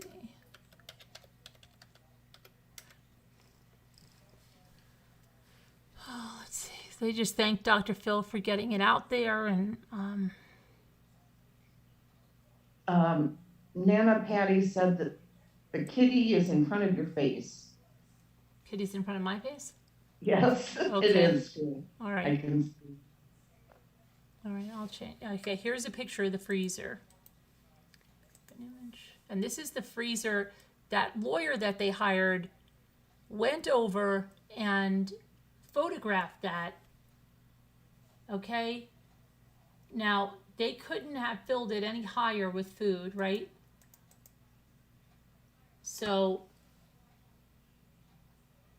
they could have scrubbed it really, really good And they knew he was coming, obviously. But there should still be residue, DNA, anything that would react with luminol if she was put in that freezer. Mm-hmm. Yeah. And do they know that is the freezer? You know what I mean? They could have bought, I don't know how old it is or whatever, but if they had one, did they check the serial number? Is it the same freezer? It could, because that little guy said, I called the Chula Vista Police Department. I said, hey, there's a freezer missing from the garage. There was no action, so I found the freezer myself. I went over and found it from one of Larry's relatives. The relative claimed that he had planned on picking up the freezer for some time. The attorney said he snapped a photo of the freezer in the relative's home. For months, this attorney has been collecting evidence in this case, including hundreds of text messages sent in 2020 by Maya's husband to friends and family.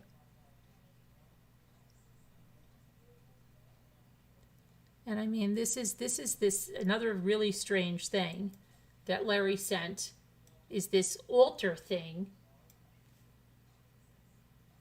Okay, that's on September 16th.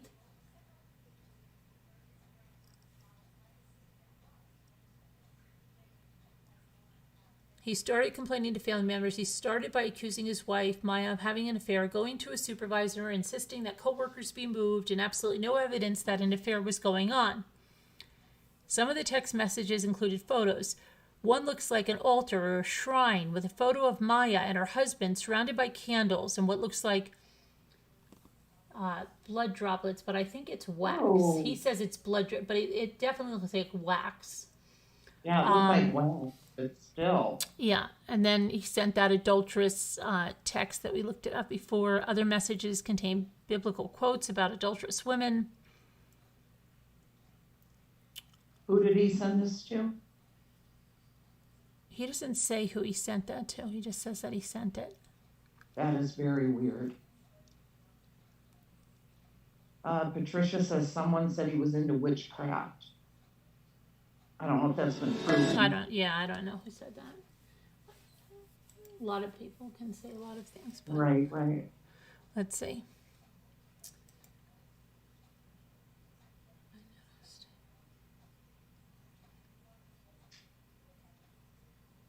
That is just creepy. That picture is giving me the creeps. Okay, it's off now.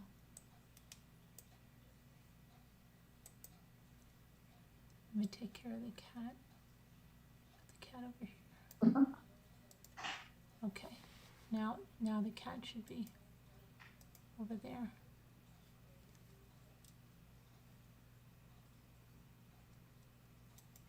Is the cat better now? It's still there on my screen, but it's behind. Oh, okay. Oh, boy, so... It's gone. Well, yeah, it's over on my side now. Which is a black screen. Yeah. So, the cat had to be tickling your face, yeah. So what else? Hey everyone, hi Julianne. Your brother and I have been binge watching Grey's Anatomy. Oh really? Oh my gosh, Lexi would always binge watch that.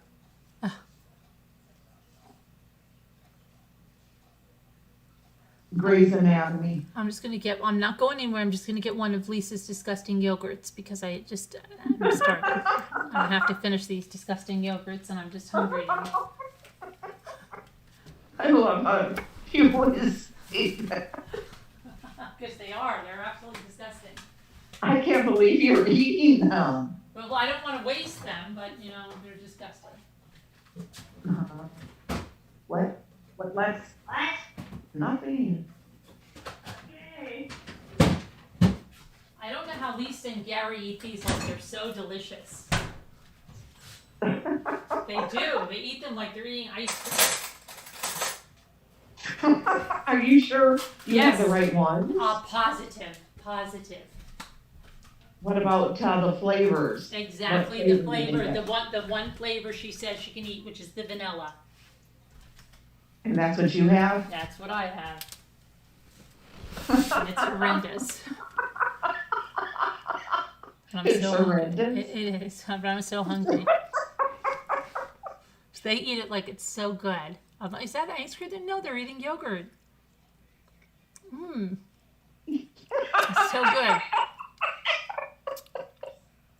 It's delicious. It's got the stevia aftertaste. And I'm so, I told you, when they asked me to review a tea, and I tried so hard, because I said, I can do this, Carolyn. It's so good, and I can't when I get, oh, you want to see what they sent me today?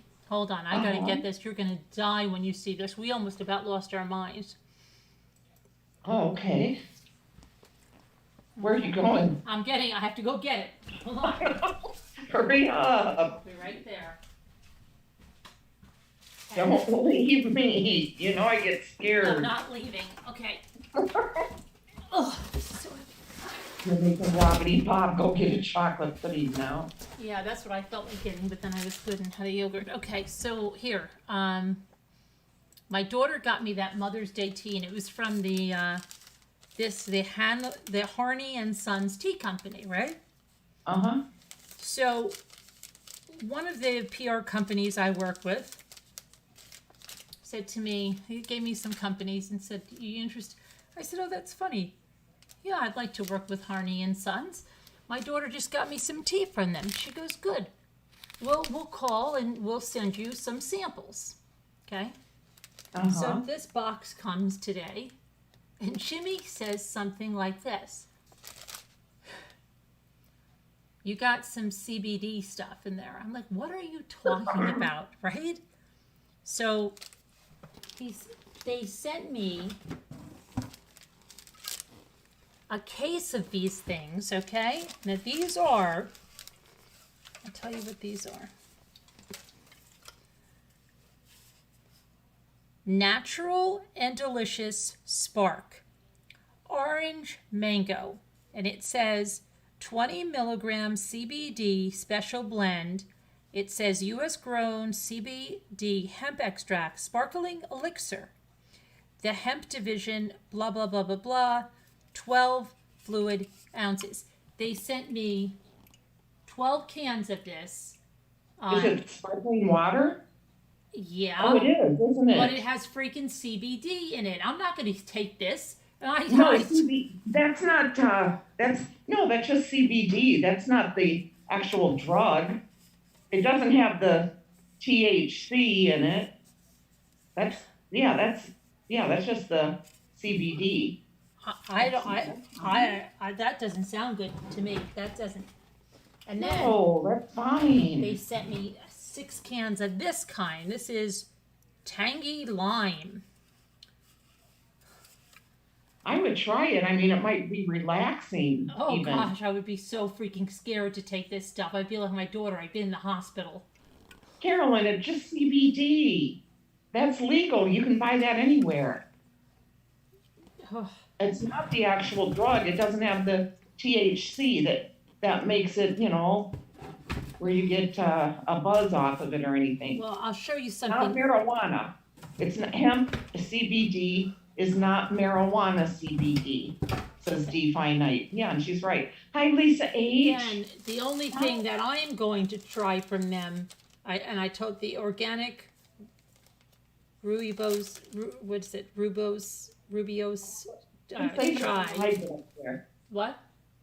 Just save it for when I get up there. And this I'll is take it and show you it's nothing. verbena, and I'll show you something else that another company sent me that I'm like, what the hell did you send me this crap for? And every day, do you know how many want me to try CBD stuff? And I'm like, no, no, no, no, no. And every day I must have 10 emails about trying CBD stuff. Yeah, Mary Rose says no drugs. It's a gimmick. What'd she say? No, that's Beaches one of of those Virginia Beach are water open. bugs in Our beaches have always been there for us, back. to help us relax and recharge. This year, we're celebrating families. How is that Come funny? rediscover the beaches of Virginia Beach. Yeah, and Virginia all Beach. Okay, see you later. Okay, then look at this. Hold on. What the heck is this stuff? Let me get this. Okay. This is by Kind Earth, but it's spelled Kindurth. This is, hold on. CBD oil. Mm-hmm. And you won't try that? The hell is that for? You're putting that, you're adjusting that? Well, it should tell you what to do with it. And then, see, to Carolyn, hope you enjoy our products. Okay, then these. Oh, here, this is good. Sleep time. Melatonin CBD gummies. Okay, the melatonin will make you sleepy, not the CBD. That's not going to do anything. And then, whatever these are, CBD infused gummies. And, oh, CBD muscle relief cream. Huh. Yeah, you know, I've heard of all this stuff, but doesn't do anything. Would you take, I take omega fish oil. Yes, I take it every day.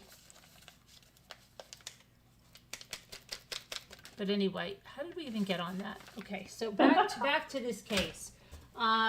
Yeah, so what do you guys think about, I think I'm predicting there's going to be an arrest very soon. Oh, I wouldn't be surprised. Yeah, I want to see you eat the yogurt. Yeah. This is like, what, your third one, fourth one? I think this might be third or fourth, yeah, the vanilla. And how many did you have? I think I only bought 4, thank goodness. But I think I still have like 2 strawberries left. Have you tried those yet? The strawberry? Have I tried the strawberry? Yeah, one, and it was horrendous. And Lisa said the vanilla is the only one she can eat. Oh, Angie says those are expensive. $45 for 12 cans. See, that stuff you have there is very pricey. Those cans of stuff? Yep. You could probably, well, you can't sell it, can you? Because they sent it to you. Whatever I want with it. Yeah, you could sell it on eBay or something. Right? I don't know. That scares the crap out of me. And Luke's like, what are these? I'm like, don't touch them. He's like, what are they? Have drugs in them? And I said, don't touch them. You're like I was with that until I learned CBD is, you know, basic. No, it's nothing like that. It's not a drug. It's not the tartness, Deborah. It's the aftertaste of the stevia. Nana Patty said she'll use all that, Carolyn. The CBD stuff. Yeah. She said she will. I had something I was going to send to you, Nana Patty, that's a better pain cream. One that... Hold on. Davita's here. Davita's here. Oh. Leave me out. Your look. Oh, sorry. So you got can your save hair- that for me. Everybody wants it. You would drink that, Davita? Oh, yeah. I have a feeling I would be like really bizarre on that. You wouldn't be all in your head. I would think it was, and then I No, would... you'd be relaxed. That's it. What does it do to you? Nothing. But it must do something. Well, it doesn't have what Yeah, I mean, it would relax you, but it doesn't do what it would do if it had the actual part in it that would get you high. Yeah. But what does it make you like? Whoa, that's cool. Like that? Mm-hmm. No, Not not pot, marijuana? Is that what you're talking about? No, I've never smoked marijuana, so but I've seen people that have. Right, that has the THC. This doesn't, the stuff you have. That CBD does not have it in there. Yeah. But does it make you feel like, does it give you cravings for food? No. The CBD? No. Yeah. Because marijuana does, right? No. Yeah, marijuana does, but not CBD. I'd like to see someone on that. I'd be scared to, I don't know. I'd be the kind of person that would take it and be like, oh my gosh, my heart is palpitating. I have to get to the hospital. I've got to go there and tell them that I got this CBD and it's doing this to me. I would be freaking out, I think.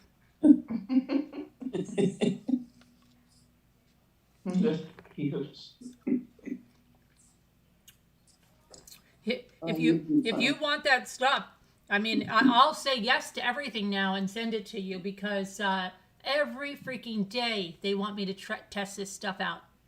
Every day I get something about CBD. And Really? I said, wonder why. No. And then you should see the letter I fired off to the PR company. I said, do you realize they sent me a case of sparkling water with CBD oil? I thought you said we were doing a tea review. I said, I want normal teas. I don't want that. I was pissed. Most people would be like, yeah, okay, I'll give you a review. Yeah, Earthbound Spirit CBD never did anything for me either. Aspirin or Tylenol is 100% better. It's nothing. Oh my gosh. And then they want to pay for a sponsored post for CBD oil on my blog. And I'm like, no, I think I've done like 2 of them in the past. But then I said, no, they would want to put one on every day. Yeah. It's exactly like herbal tea, Freebird says. I don't know. I'm going to ask my daughter if she would even try it. She probably wouldn't either because she's like, I told you she went to the hospital because a friend gave her Tylenol with codeine when she had some kind of a pain and she thought she was having a heart attack on it. Mm-hmm. Yeah, so my daughter would probably be the same thing. She would probably be at the hospital. Probably. Wouldn't be good because I would swear, like, I'm feeling lightheaded. I can't breathe. You don't know me. I would be a terrible person to take drugs. Because I would be so scared, and then someone would say, "No, you can't go to the hospital, right? You can't. You." I couldn't do it.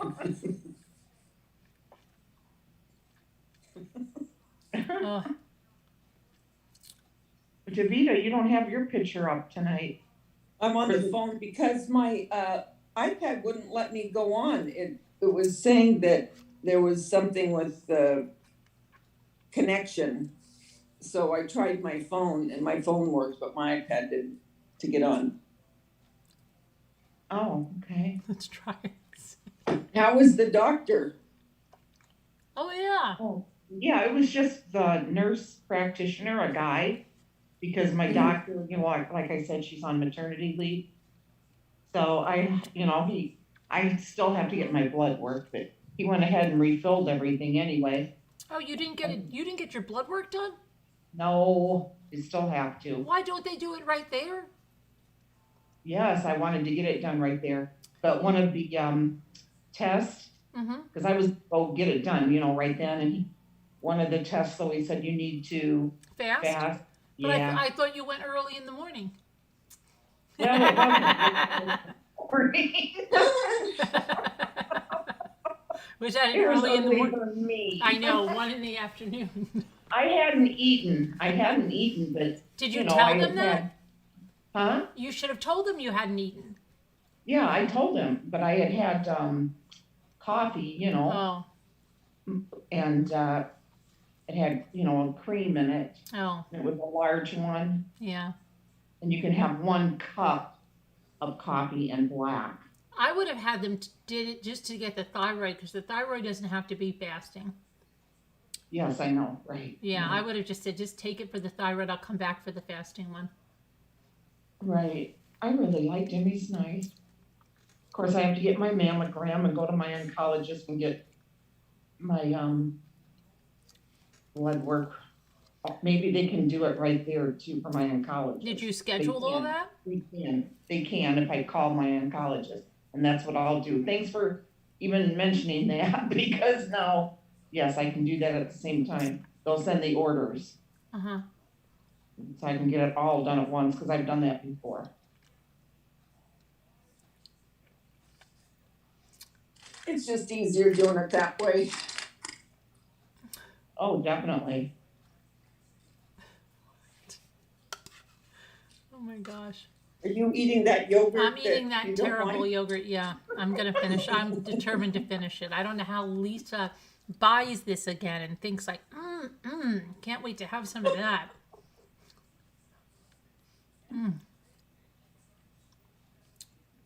It's horrendous. There's such an aftertaste.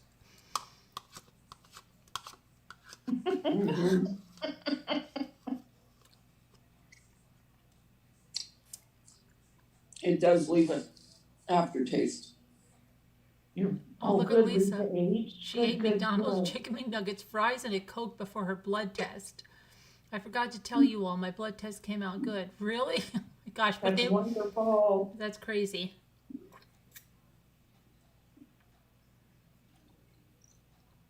So what else about this guy? No, Javita, you live nearby. Yeah. Can you go on location for us? Location? Yeah, I mean, like a gumshoe Graham. Take us by the house. take you by the house. Yeah. How close do you live to this? I don't know what you're talking about. Oh, the woman Maya May, who disappeared, and the husband Larry. Oh, I don't know about that. Where does she Oh, live? boy. In Chula Vista. No, I'm not by Chula Vista. Oh, Alma said you were. No. She's not close to there, Alma. Well, it's a really crazy case. I don't know how we haven't heard of it. But yeah, it's crazy. You should listen to the video or this one, the gunshots and everything. Really? It's really, I think he'll be arrested any day now. They just did another search of the house. Yeah. Hey, sweetheart, Lisa H. We had his interviews on before. I'll have to watch it. And I did my hair, you see? Did you do your hair? Yeah, can you see it? Look. You did your hair? Yeah, you can't notice it? Look. I was didn't do looking your. in the light. You can sort of see, but not much. Really? See, Ethan Yeah. said to me, "You're wearing a wig." I said, "I am not wearing a wig." He goes, "Your color is different." He said, "You dyed it?" I said, "I did." See, in person it might look different Yeah. because of the way the light is. Look. You guys can't see that I colored my hair? You guys at home in the studio audience, you can't. Some people said they saw my hair color. Look at it. Yeah. With the lights, yeah. It's not a big difference though. Thanks. Well, no, What did you dye it? a big difference. No, I'm just joking. I wanted it to be noticeable. It is noticeable. How did Ethan notice it? It's very noticeable. Look at it. Okay. Is that black cherry? That is chocolate cherry. Oh, and I had a freak out, and I called Sandy. Well, while I was doing it, and I said, it looks, because when I first put it on, it looked, there was like, the dye looked orange. And I was like, oh my gosh, it's orange. But then she said, okay, well, what base is it? And then she started talking to me in all kinds of hairdresser terms, like I was going to be mixing stuff, and that's not me. I didn't know what the heck she was talking about. So I was just like, yeah, okay, but I don't have all those bottles. I'm not mixing that stuff. Is this going to be okay? And then she said it was going to be okay. And on the phone with her, it started to turn reddish. Dark. Started to turn, brownish and redder. Yeah. And then she told me that if it didn't, something that I could put like a brown on top or something, but it was okay.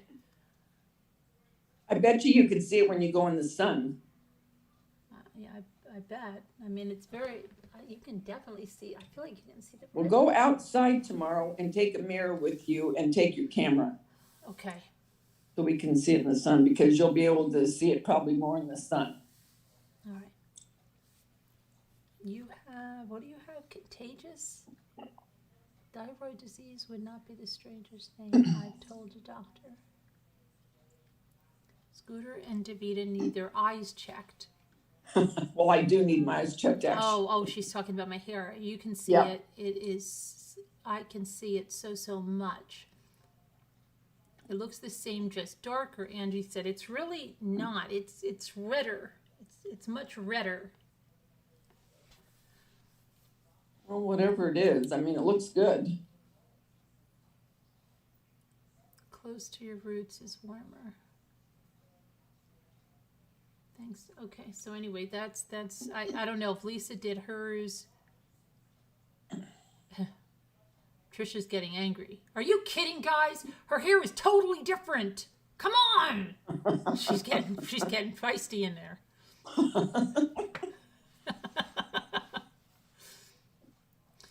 Oh my goodness. So, yeah, but this case is crazy. It really is. I think I really have a very strong feeling that guy's going to get arrested very, very soon. I would say he might even be arrested before this month is through. And When did it happen? It happened January, but they just went back to the house with another search warrant, and they did a 3D camera scan of the garage and the bedroom. Mm. Mm-hmm. Did they have kids? 3. Stupid. Yep. She was only 39. Why don't they just divorce them? She was only 39. Oh, for corn's sake. Yeah. Why don't they just divorce them? I don't know. This guy, and he sounded so much like a mix of Watts and Peterson on the phone interviews we just played before. You have to listen to them. I will. You might. I was all excited that you lived really close to this. Mm-hmm. You were going to have some inside scoop. Yeah, Kubi. I think they will. You guys don't think they will? Me too, Alma. You don't think they will arrest him very soon? I think they will.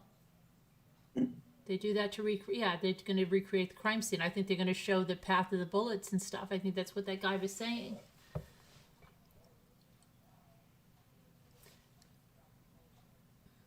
So they haven't found her? They haven't found her body, no.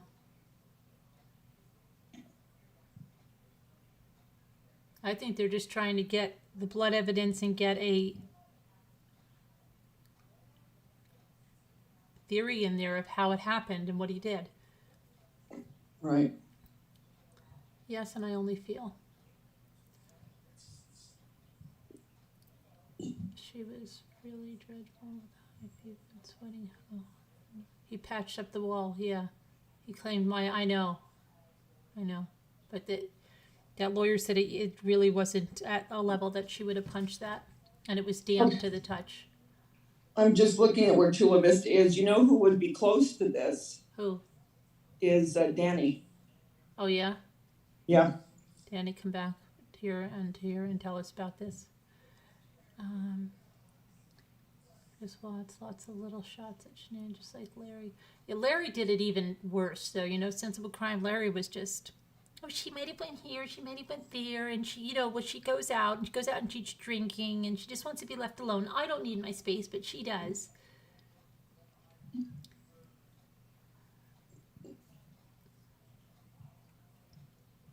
And he also told a friend of his that he wanted to have, right, yep, $20,000 to kill the boyfriend. That they don't even have a boyfriend. I think they're getting more. I think so too, Lisa Hobbs. Aren't you in San Diego, DeVito Lane? Alma said. No. You're closer to it than I'm I am. Yeah, I'm closer to it, but it's not close. Where is D Finite? I'm in. Is she close? Huh? D Finite, is she close? She was here. I don't know. What about that other lady? What was the other one that lived? What about Ashley? She's not close to it, right? No, she's in San Francisco. She's in northern. Yeah, right. So Chula Vista is Southern California? Yeah, San Diego. Okay.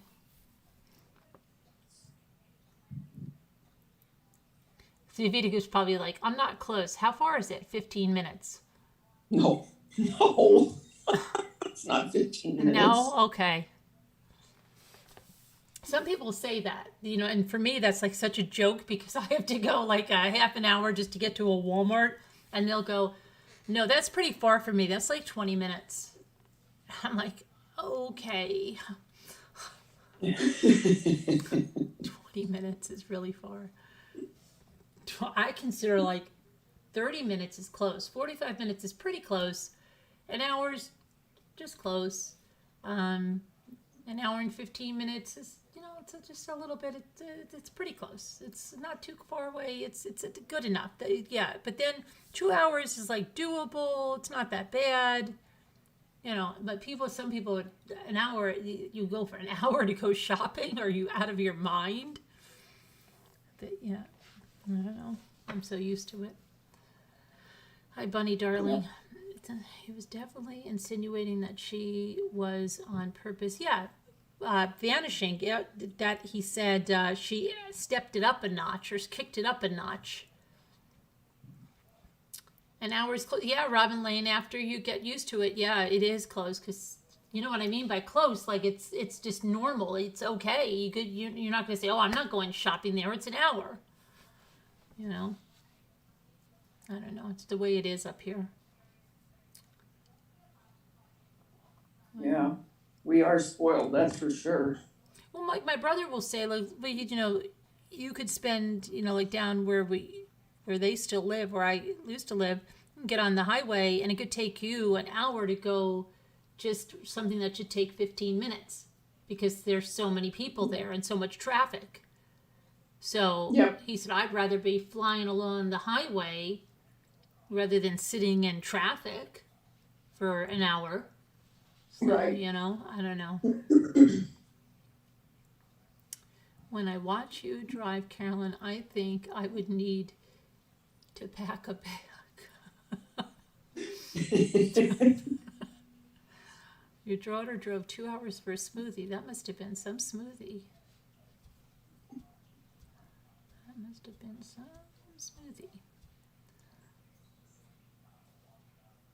Made him look guilty. Did you ever see the movie with Sam Elliott called The Hero? No, you asked us that the other night, right? I did. Oh, yeah, crap. You did, and you said, "Oh, it's so good." But we know. Yeah, it was good. It was sad, but it was good. What's it about? Well, you really want me to tell you? Well, just tell me the gist of what it's about. Well, he's older, and he's old in it, and he's older, playing an older person, obviously, and he's a actor, and he's not getting many good jobs. Right. And he's, getting down on himself. He's divorced, and he doesn't have a real good relationship with his daughter. Mm-hmm. And he finds, sure you want me to tell you all this? Yeah, go ahead. You're just giving, listen to me. I'll tell you something. My daughter has a boyfriend, And I think it's this one, yeah. He doesn't want to know about a movie. Like, Yeah, my he'll kids pick it don't out, either. If they, but won't even look at what it's about. How do you watch a movie like that? oh, Because I mean, I'll look to see. Yeah, I have but to see yeah. what it's about. I just can't sit down and watch and then be like, wait, what is this supposed to be about? I need like a little preface into that. So, but she says, no, he likes that you don't know about it. And you just go and you watch it. And that would never be me. So I would never, like, if I just saw a movie Hero, there's no way I'm sitting down until I know, what is this about? A hero of what? Yeah, I gotta know. Right? So so he finds out that he has a Alzheimer's? cancer. Oh, okay. And then it shows what he goes through. Oh, it's a tearjerker? Well, the ending actually wasn't, but I don't want to tell you the ending, but there's parts of it, yeah, especially when you're old anyway. But but it's the ending is better than I thought it would be. Let's put it that way. Okay. Yeah, but yeah, I mean, it was worth seeing. I mean, it's not, like I say, it's not like a movie you'd probably watch again. Mm-hmm. It's on. on. I do watch movies again if I really like them. It's on Netflix. It's on Prime, I believe. Oh, Prime. Okay. Did you ever finish that series that you liked? Tell Me Your Lies or something? No. I still have a couple because I'm waiting for them to start with the new ones, and then I'll do it so I don't have to wait so long. Oh my goodness. You don't watch A Handmaid's Tale, do you? No, but my kids keep telling me to watch it. Yeah, I gotta catch up on that. This new season and the last season, because I only got to get on that during the month. Okay, that's it. Hi, Judy. Hi, Judy. Scooter, are you still with us? Yeah, I'm here. Okay. We don't do that to her, right? Like, Scooter, where did you go? I'm sorry. I always like when she does that because it's like, oh dear God, don't leave me alone here with them. Well, she just said that before anybody was on. She said, where am I when I went to go get the sparkling water? Oh my gosh. We were asking, see, Lisa said we were asking the same thing at the same time. Elaine, have either of you watched the series on Amazon? Let me see. Star The Marie. series on Amazon. I don't know what series. What series, Lisa? But now I'm so into this case. Now I want to go and find that freezer. Yes, I want to. And find out if it's been tested with luminol. Well, I'm sure it has. And you know what? I'm almost thinking like, okay, I shouldn't say this because, you know, one of the haters are going to say, oh my gosh, did you hear what she said that she would have done if she lived closer to them? But just, you know, if somebody could get, a news reporter found this guy's father walking down the street and asked him some questions, right? And they have a lot of people because the family's not happy with the police department, and they actually hired this lawyer that's helping them, and he's in the cold case something, whatever he is. But he's gathering his evidence. Can you just imagine, like, if somebody was going to scope out Larry and wear a wire and just see if Larry would admit something? Yeah. You know, or maybe even be like a love interest for Larry, and then be in the truck and be like, yeah, just ask him this. Mm-hmm. Ask him that. See if you could take a look around over there, like find out something, get him drunk, you know. Let's see what he says. But yeah, now kind of like an Ellen moment. Yeah, you know, yeah, like that, right in the truck, right? You have to keep going. We got you. Don't worry, we're watching. They took, you know, so, but I'm just thinking, like, because it's just so crazy, because you're really feeling very strongly that this guy, you know, did something. The freezer, yeah. Wentworth? No, I've seen it, but I know people that watched it. I remember. Wentworth, what's that about? I think it's a women's prison. Remember Yeah, Cell it's a Block women's prison. H or something? It was on like Hey, Channel 11. And I remember it came on when I was like in, oh my gosh, I wasn't even in high school. I don't even know why. And I remember it being so controversial that they had this women's prison on there. And I remember the warden or something, that she reminded me of the lady in Handmaid's Tale. But I want to look at that Cell Block H. I think it was Cell Block H. How was that crazy? Why don't I remember that? Oh, it was on like in the 70s, and it was on Channel 11, which was WPIX. And oh my gosh, it was, they made the biggest deal about it, how cutting edge it was back then. So crazy. really? Yeah, Can you imagine what they think now? I know. Oh my gosh.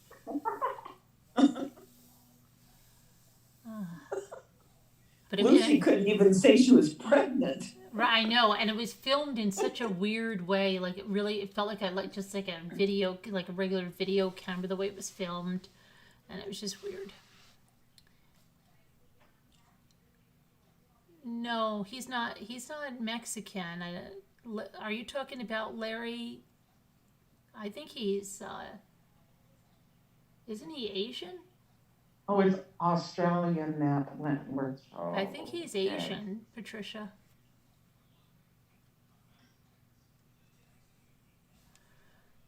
Every time I hear Larry, I think, you're killing me, Larry. Yeah, I know. Larry. I can't. It just sounds like irritating name, Larry. Did you say something to Larry? I think I've been Caribbean through Larry. What's Larry doing? Look what Elizabeth Mason said. Wonder who that is. Have you guys heard of the new case about the cult leader lady who thinks she's God and she had all these followers? Anyway, she died. Yes, I covered that, Scooter. Scooter, maybe if you were here some of the time, yes, that was a cult in Colorado when they put Christmas lights around it. And What? yes, they put Christmas. I'm here almost every freaking night, and you know that lady. No, Don't even try it. it's a cult in Colorado. It was called the Love Something, and yes, she was found in a sleeping bag, and they had Christmas lights around her. Oh my goodness. Were they When? lit? Yeah, yes. Oh my goodness. They said it was like a makeshift shrine or something. Oh, for corn's sake. How long ago did she die? You have to name it. Just happened like last week. We went over it. You have to name your next dog Larry. That would be Steve and Larry. Remember Steve and Barry's? Did you have those by you? No. Those Steve and Barry stores, and they had like just everything was like so cheap, and you couldn't believe it. You're like, an aviator jacket, $8.88. It was Steve and Barry's, but it didn't last long. They had a lot of collegiate merchandise. It didn't last very long. No, I didn't have that here. How come when I, miss, okay, like, maybe I missed a handful of nights. Yeah. And that's the one time, those are the times that all these things come up. I know. That's why you can't miss, because that's what always happens.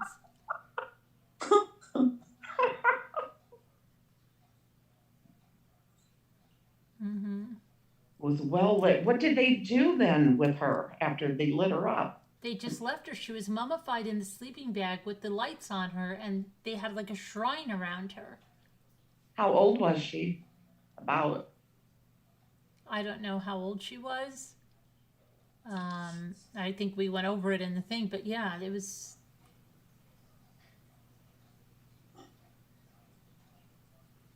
I'm way interested in this case, though.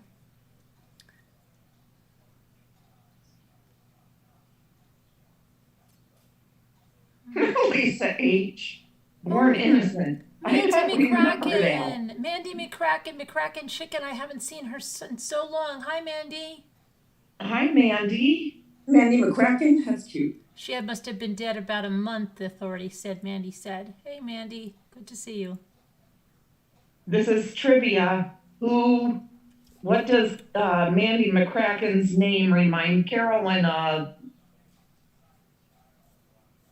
At least this proves I'm here. There's like a Christmas tree right whispering. Anybody watch The Keepers? No, I didn't watch that. I was going to many times, but I didn't. Anyone know? No. Skeletons. Don't tell. Okay, I was going to say, don't say, Davida. No, I don't even know. Larry. Carolyn sees her name, Mandy McCracken. It reminds her of something. Only people that really pay attention would know this. And I know it. That should go in the trivia game. With what did I say would go in the trivia game? Do you want to know something, Davida? What? Earlier today, I said something about an apron, and I said, gosh, I'd like to get an apron with blah, blah, blah on it, okay? Mm-hmm. Literally, I sat down maybe 4 hours later, and I couldn't remember what I wanted on the apron, and I still can't. Whisper to me's got it. Yeah. Isn't that scary? I've done that. I'm I've like, done things like that. Was it lemons that I wanted? What was it that I wanted on the apron? And then it just drives you nuts, and your mind just kind of goes wacky, trying to think, driving what was me it? crazy. Like how, and that happens a lot. Like if I'll say something, write something down, Carolyn. No, I'll remember it. And then I don't, like the lyrics of a song or what song I was singing. Oh yeah. Yeah, I'll remember it. Yeah, no, I won't. Oh, I do that all the time, yeah. Yeah, and so write it down, Carolyn. Write it down. But yeah, I lost sight of that, and then there was something else that I said I can't remember what it was. I can't even remember what it was. I was saying that. But I saw a rug for you. You should check out Wayfair. Oh my gosh, I gotta show this to you. Really, this just came up in my feed, and I'm like, oh my gosh, Davida would lose her mind over that rug. I think. Hold on. Oh, croak if it's the one that I have. Okay, I'll show. I haven't put it up yet, but. All right, don't say anything yet. Okay, but you won't believe me if I don't tell you first. No, I don't want you to tell me. All right. Okay, I don't want to do this. Why are you telling me that I need? Don't get angry, Davida. It's okay.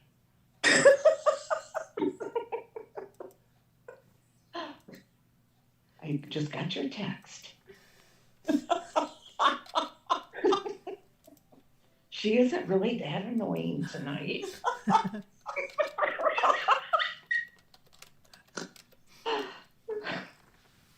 Scooter. She's been more annoying other nights, okay? She's good to me. I'll be right back. Okay. Oh, God, help me.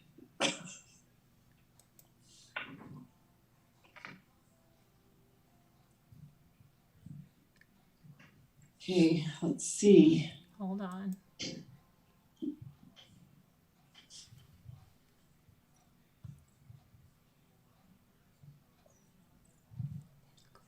Let me just do this one.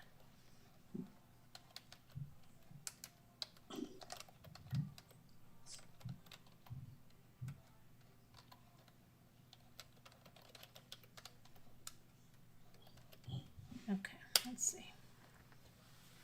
That was on my other computer. I had it, but I know I'll find it right here. When are they going to get the wet nuts? The wet nuts? I have to check with Kristen. What's the news on the wet nuts?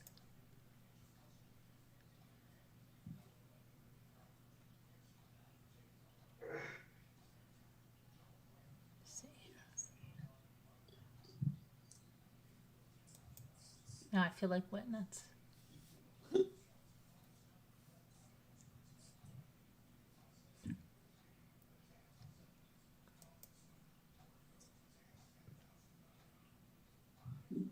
That's a cute little kitty. Oh, the kitty. Yeah, they wanted the kitty back. Been hidden for a while. I just have to look at it this way. Didn't you used to have a penguin? Yeah, the penguins I think the penguin is the Patreon or something. They have a different thing, and then the dog is the subscriptions. Okay. Oh, okay.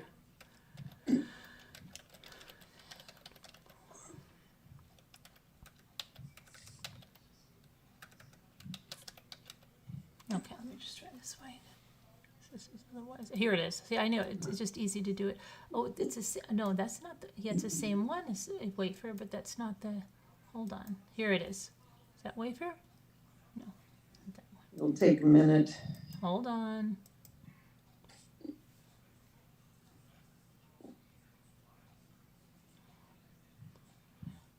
I almost sent it to you in the message today, and now of course I'm in the wrong computer and I better find it, but I have one that looks just almost like it, but it's in a different store. Okay, is this it?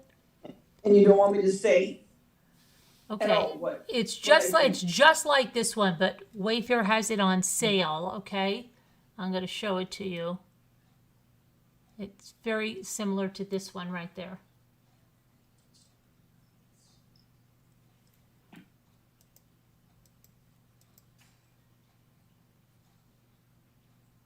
And I thought because you have the roosters and you like that black and white, I know what you're going to show that me. you would be freaking out with that.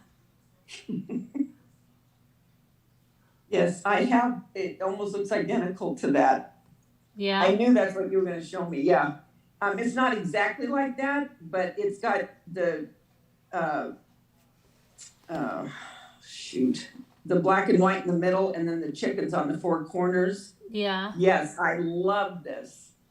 And what they ask at Mackenzie Child, $2,000, $3,000 Yeah. for rugs. No way would I pay that. No, this one, the one at Wayfair was like, I think it was $50 or something. But is that the one you got at Wish? I love it. I got mine. I think I did get it from Wayfair actually. Oh, okay. Because I'm positive I did. You said something about Wish on your video. I couldn't remember if it was Wish or Wayfair. Yeah, I think it was Wayfair because I don't think Wish has rugs like that. Yeah. Yeah. Mm-hmm. And I got the square one. I think it's the 5x3. Yeah, I think. You have it in your kitchen? Not yet. Oh, but that's where you're going to put it? Right, yeah. Okay. I love it though. Thank you. Yeah, that's exactly. I feel like I might have shown that to you before too. I don't know why. See, I forget. And I don't know. Okay. What was that? Your scooter? Uh-huh. Sounds like you're I don't know what that actually is doing. Do you know why it's called Wayfair? They named the company that because the prices are way fair. That sounds. Really? Yeah, that's what she said. Yeah, it sounds like that could be. Wayfair. What was the theme song for that? Wasn't it? They found just Wayfair, you're just what I need. Right? Yeah. Rooster one was cool for a kitchen. Yeah, Davita has it. Davita has it. I love the 70s and commercials too. When Australia and America were innocent and free, Judy said.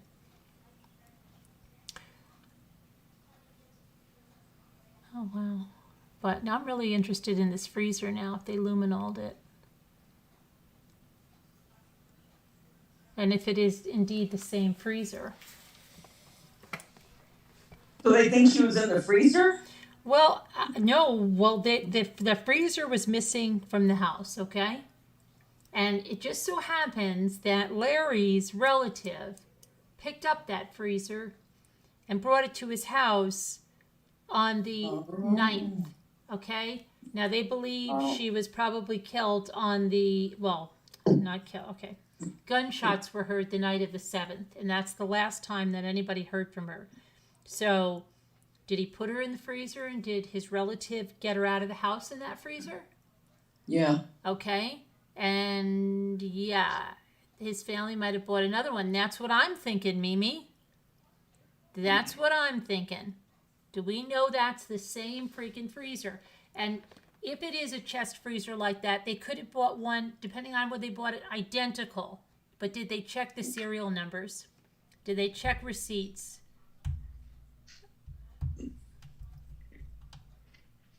So where would they have gotten rid of the Her one body? that, Oh, I don't know, but I'm just saying, because there's 8 gunshots.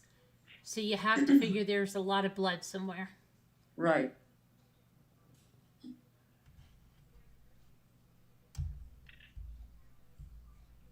How sad.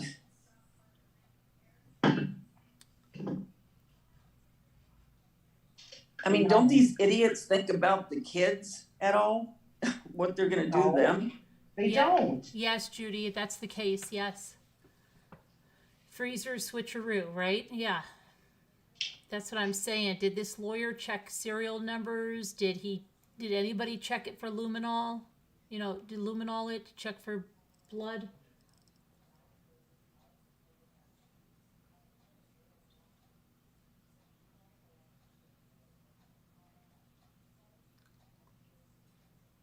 How old were the kids? 9, 11, and 4. Oh, Yes, Grace. He is up for another trial.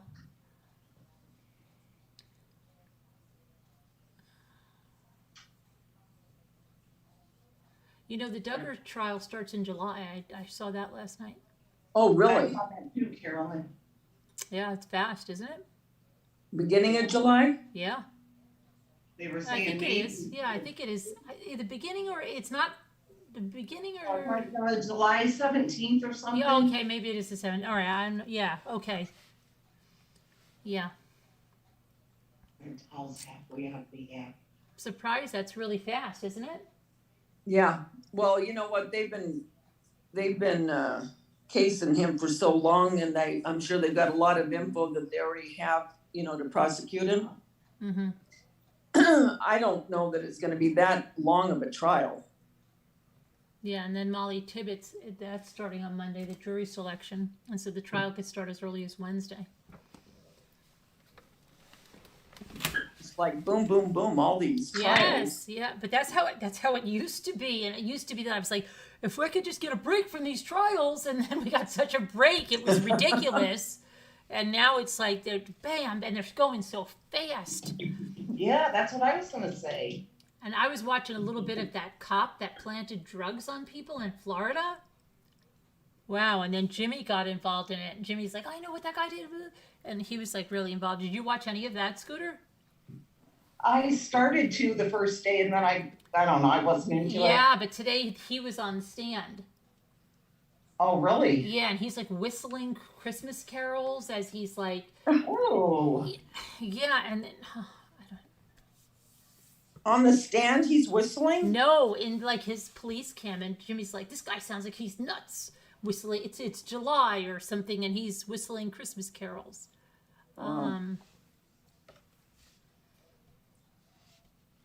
Well, there's one good thing about all these trials. Mm-hmm. You're not spending money at Dollar Tree. I know, but I might have to go out tomorrow because we need birdseed and dog food and all kinds of stuff. I got to go to Tractor Supply, and that's right next to Dollar Tree. There you go. Have you been watching? Yeah, Angie, I just watched a little bit of it today with him on the stand. What's up with that? And then there was like some crazy one where he arrested this woman and the kids were there, and he's like, that haunts me to this day or something. And did he plant the drugs on her too? But how come that other lady, the lady that, because I was watching it on and off because I was doing my research on this case. Hi, Mama T-Belly. And then he says, do you need anything? And she says, no, he says, I'm got to take you in because we found methamphetamine in the car. And even Jimmy and I, she didn't say, what do you mean methamphetamine? It's not mine. That woman didn't say it wasn't hers. And she said she just did something a few hours before. So was it some that he planted and some that he didn't? What was going on there? Because I really haven't been watching it.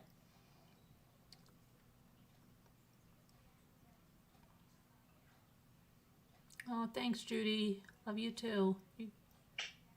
You have to go? Okay. Have a good day. Have a good day, Judy, with a Y. Because there was a technicality about a juror and so he got a new penalty phase, and now they're trying to get the whole trial to be heard again because it doesn't, what they're going to have to do for the penalty phase. So he's probably going to get the whole kid caboodle redone. Strawberry shortcake, remember her? Yeah.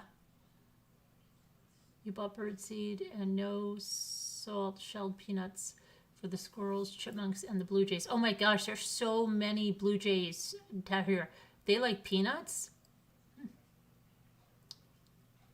Ashley's fine. Yeah, I spoke to her yesterday. Oh, you did? Yeah. What'd she have to say? Not much. I mean, just same old, same old. But she's okay. Okay. Judy, one of my favorite ads, 99%. He twitches when he talks. The cop? Yeah, Jimmy thinks he has Tourette's syndrome, maybe. Oh, really? Well, I don't know. That's what Jimmy said, and that's Angie said he twitches, so he might have Tourette's. I don't know.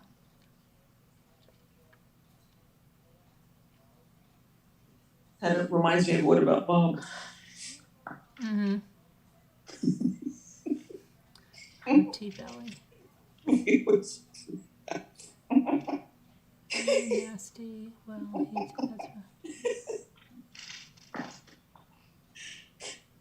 I love when he falls to the ground when Richard Dreyfuss. Richard Dreyfuss just sits there so calm.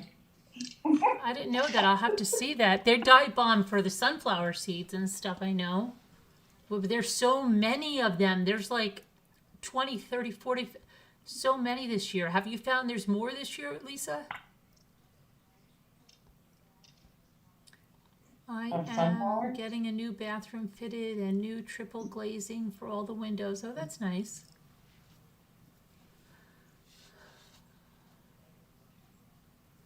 He seems suspicious. Yeah.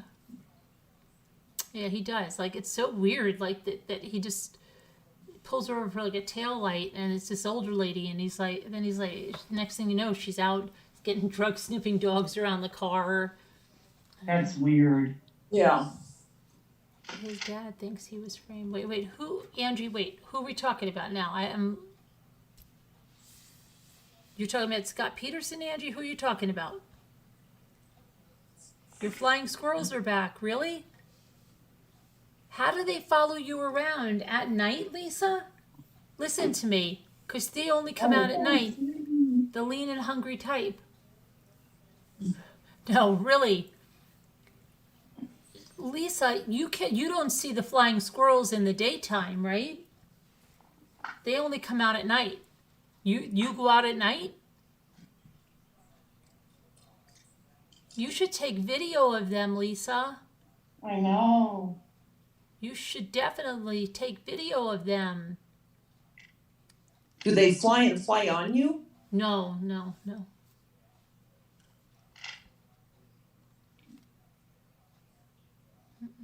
want to see what she says. Shannon Marie. What was the motive for planting the drugs? Yeah, but that's what I was trying to hear, because they said, do you get a bonus or something for it? And he said no. And what was it? Because I haven't been watching that whole thing.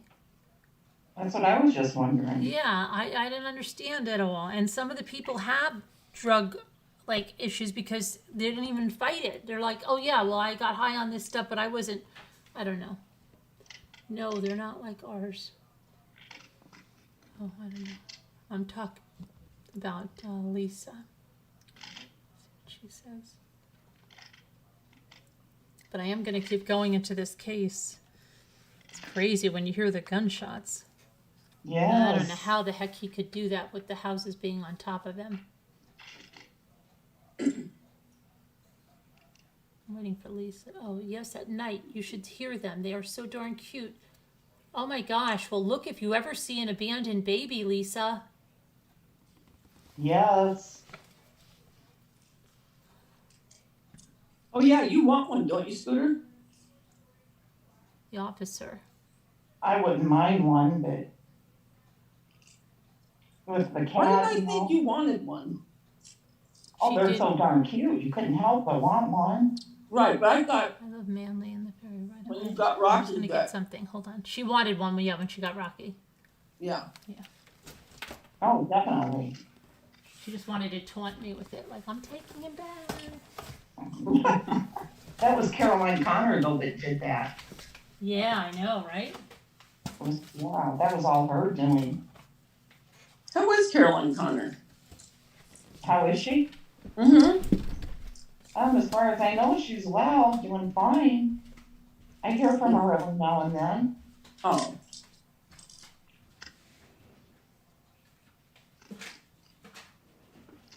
Right back to doing, all of her hair and stuff. Yeah. So she's not up all night. Do you have those mask mandates now?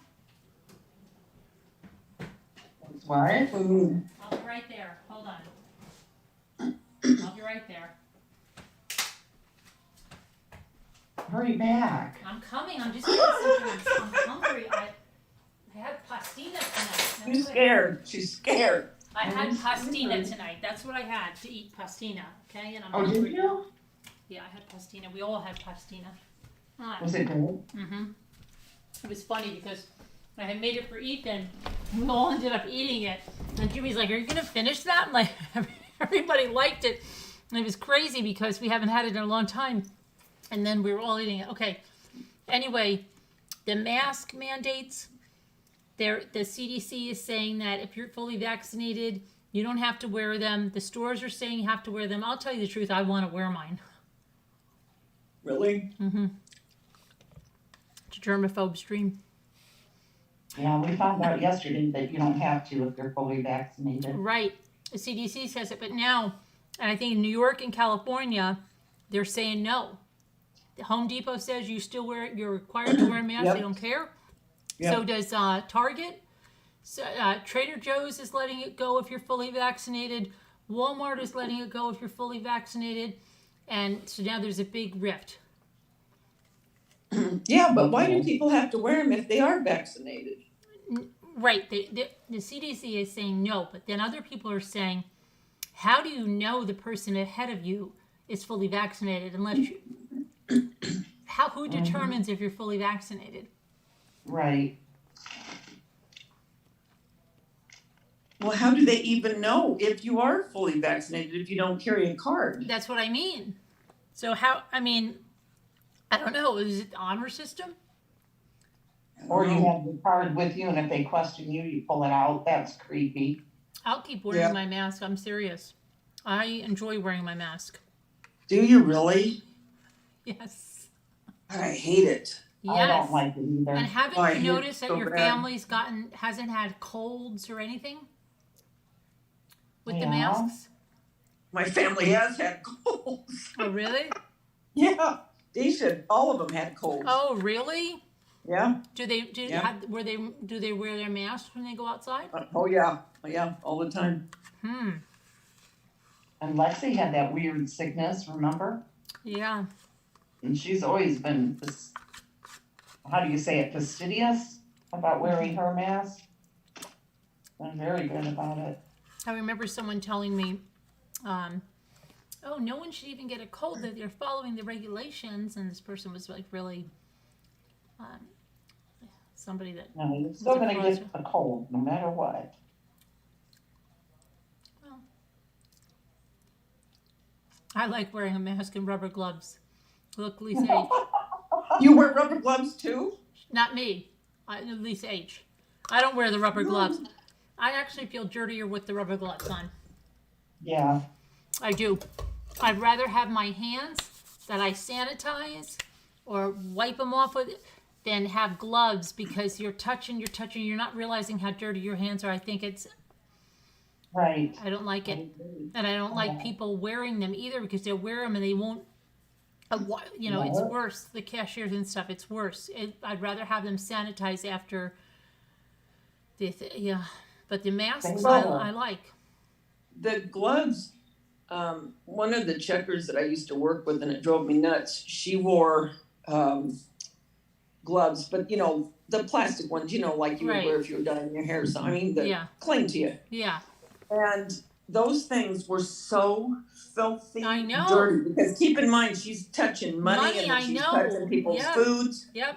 And I kept thinking, what? It's disgusting. It is. I mean, I can't believe that the customers wouldn't say something. It's disgusting. I can't stand them. Yeah. Because it was so dirty. And I thought, oh, I can't stand it. I remember that so vividly about her always wearing those gloves. Ugh. And she wouldn't even change them. Gross. Bizarre. Do you work tomorrow, Davida?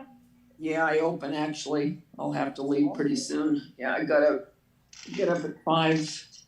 Really? Yep. I have to be there at 8:30. Tomorrow's Saturday. Oh my gosh. Yes. That's crazy. What are you thinking? I don't know. I don't even know what day it is.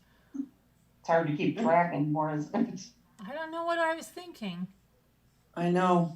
Every time I turn around, it's Thursday, and then it's doomsday because then, Friday, then Saturday. And then I'm happy again Saturday night when I get home.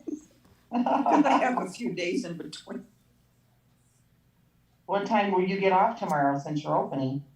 I'll get home probably around 5:30. Lisa Hobbs, that's funny. She said, I fell and broke my front tooth, so I guess I'll be wearing a mask until it's fixed. You know what I said to Jimmy? Because we're reading, I said, I said to Jimmy, I like wearing my mask. And he goes, me too. You don't have to worry about if you shaved or not.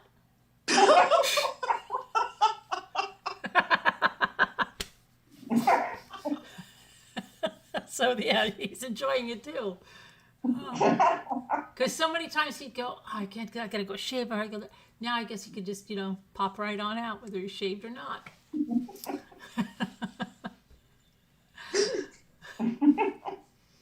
I like it too because you're a little bit incognito, and then if you want to put sunglasses on, that was another thing. Like you could go out without any makeup at all, really, if you wear sunglasses. And then if you put on like a baseball hat, oh my gosh. When I get off work, man, I rip that thing off so fast when I get outside. God. Hate it. That are filthy. That's so gross. Yeah. I don't understand people that take the mask, like even when they're on the witness stand, which is so disgusting, they just lay their mask down. Ew. I'm like, yeah. That mask would be in a pocket of mine. It would be in something of mine. It wouldn't be laid down on the witness stand where they take that evidence. That's another thing.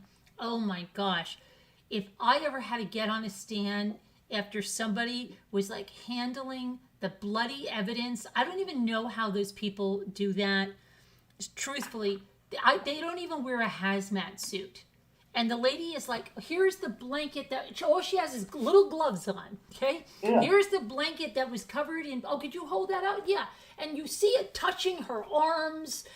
She's touching the box that it's in. I would be freaking my brain off. I've always wondered about that too. She's putting it all over the freaking witness stand. And I'm just like, if I was the next person, I'd be like, I'm sorry, I am not coming up there. No way, I'm not coming up there. Thanks for having all that bloody evidence over there. Right, yeah. Ugh, I don't know how they hold that stuff. And, she's got these tiny little gloves on. And it's touching her arms and everything. Yeah. Ugh.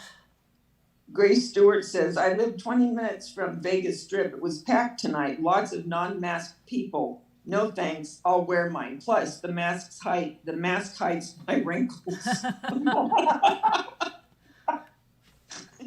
Oh, God. Oh, gosh.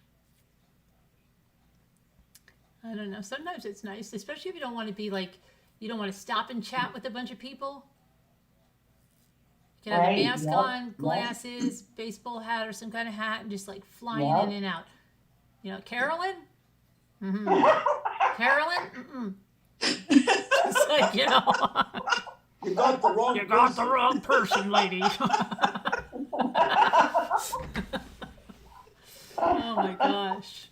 I'll never forget that lady from here recognized me in Walmart with the freaking mask on. And she's like, Carolyn, Mommy Ramblings? And I'm like, what? Oh my gosh. And it's the same person I ran out to the Chipotle when I was famished, and I was like running to the car with Jimmy after that. And she meets me for the first time. She's like, Carolyn, Mommy Ramblings? Like, oh my gosh. And then she saw me in Walmart, and she lives in my town, but she didn't know me from town. She knew me from, she sent me that, you know, like she knew me from here. It's so crazy. I remember that. Oh my gosh. And she came like 2 times. And by the time I was like so furious with Jimmy, I'm like, my gosh, it took forever to get this deal. And she's like, Carolyn? You're thinking, oh, can't I eat? Oh my gosh. Can Mommy Ramblings? And I'm like, what the hell? Okay. It's crazy. And then I don't know, I was running into Walmart to get something for a recipe or something, and she was there too, and she recognized me. I had this huge mask on, and she's like, I know your eyes. I'm like, oh my gosh. Oh. You know what I found when you wear your mask? You can really tell when people are more mad with the mask on by their eyes than you would be able to just with their whole face. Mm-hmm. Yeah. Or sad or whatever. But you know, they always say the eyes, you know, I can't remember the eyes are a window to your soul or something, right? Yeah. Yeah. And you really can.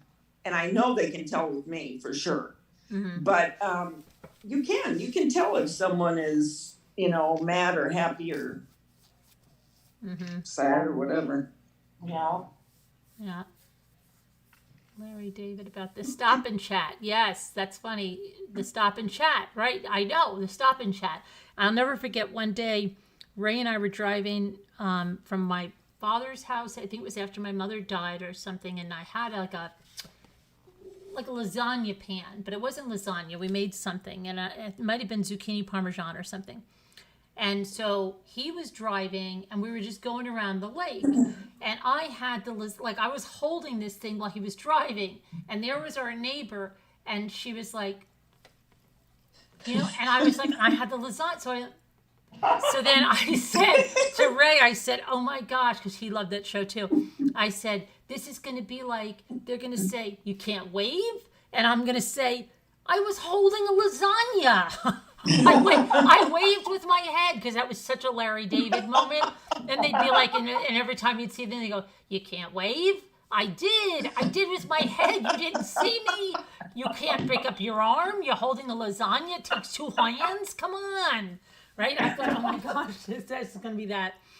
Oh, we really laughed like crazy over that. But I was holding a lasagna. That's just like Larry. Poor Larry.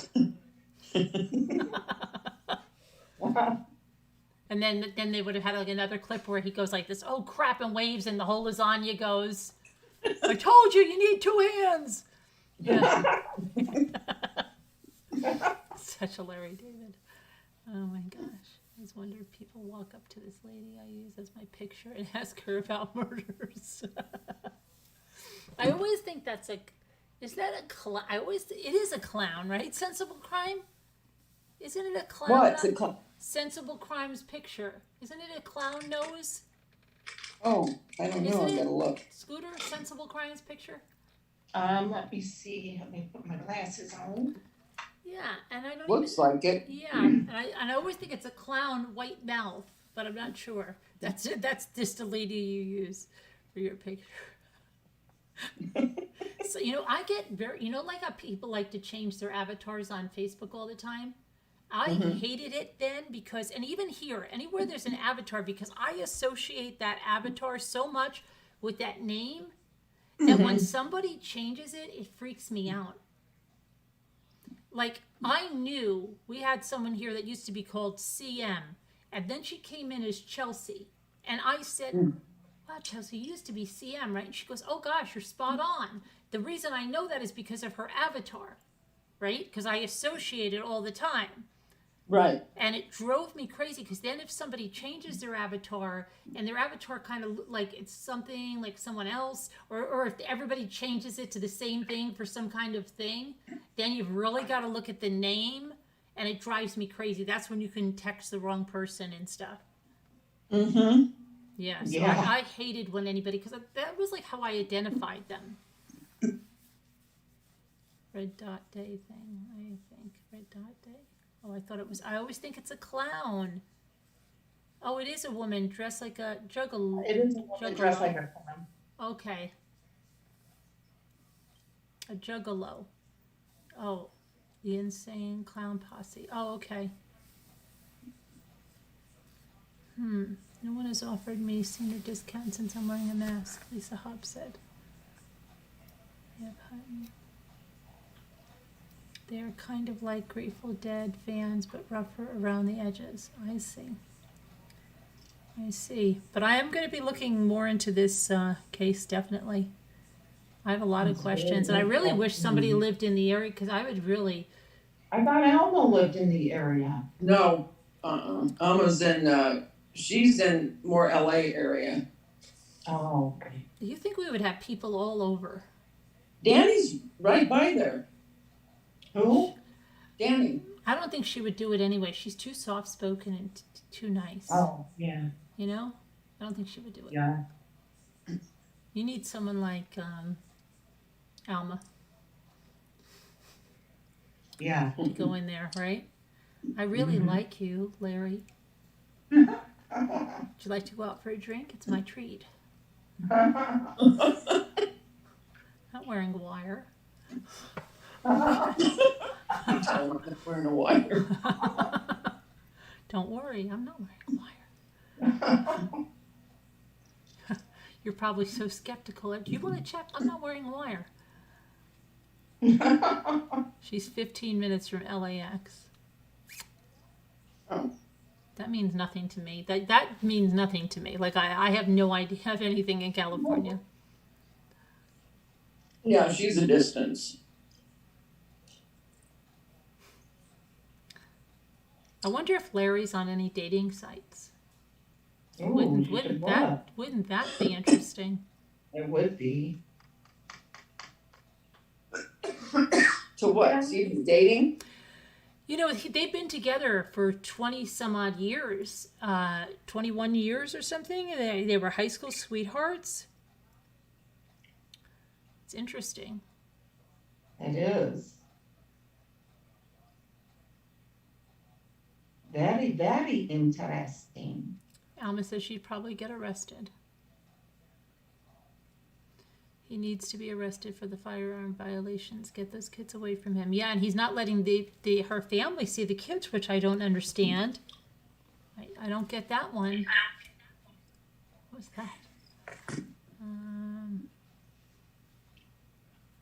I wonder if that 14-year-old, you said 14, right? Yeah, and that's another thing. See, the way I read it, it's his father that stabbed someone. But now they're saying something about Larry stabbed. I'm going to look that up real quick. Did you say Larry stabbed a gang member? What? Yeah, when he was juvenile, they're saying. Yeah, but I read it that Benito did it, his father. Yeah, I just saw it in chat, so. Let me see.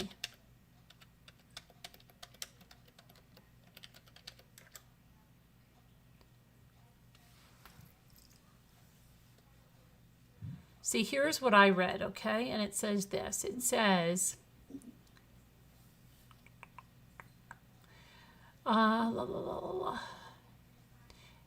aside from Chula Vista, Larry has lived in other parts of California, including Murrieta. He previously lived in Hawaii, particularly in Pearl City and Honolulu. In August of 1997, his father reported to Pearl Harbor in Oahu, Hawaii. On April 30th, 1997, he stabbed a boy. See, just see the way it's written. Now they probably mean Larry, but it's not written correctly. He stabbed a boy because they say his father. And then 17 in Bay Terraces, San Diego, California. The victim recovered in the hospital while he was arrested. It's like, what? So let me see something. Weird the way it's written. Yeah, I'm going to see if there's... Okay, here it is. Now I found it. Maya Millete, and it's Millete's husband, arrested as a juvenile. Okay, so it is him in 1997 in a gang-related stabbing. So Larry, age 15, was booked into juvenile hall on assault charges. This gets better and better, this case. The husband of the missing mother was arrested in 1997. He was 15 at the time, and it occurred on the evening of April 30th, 1997, in the San Diego neighborhood of Bay Terraces. The 17-year-old victim suffered multiple stab wounds and was rushed to Mercy Hospital, where he eventually recovered. So Larry was in a gang? Sounds like it. Sounds like a nice, easygoing biblical guy. I have reason to believe that Larry was in a gang, said Billy Little, that's that attorney, working with Maya's family to investigate the case. It's my understanding this was a gang-related incident. There were multiple other people around, said Little, and he was taken into custody. Now, at age 41, the stabbing victim appeared in court on Monday in San Diego County for a preliminary hearing as part of an unrelated attempted kidnapping case. Oh, that's weird. And let's see. News 8 has been following the man's case, but is not identifying him because it could be targeted by rival gang members, even though the stabbing happened 24 years ago. It was a long time ago, and what you're looking for is, who is this person? Who has he grown up to be?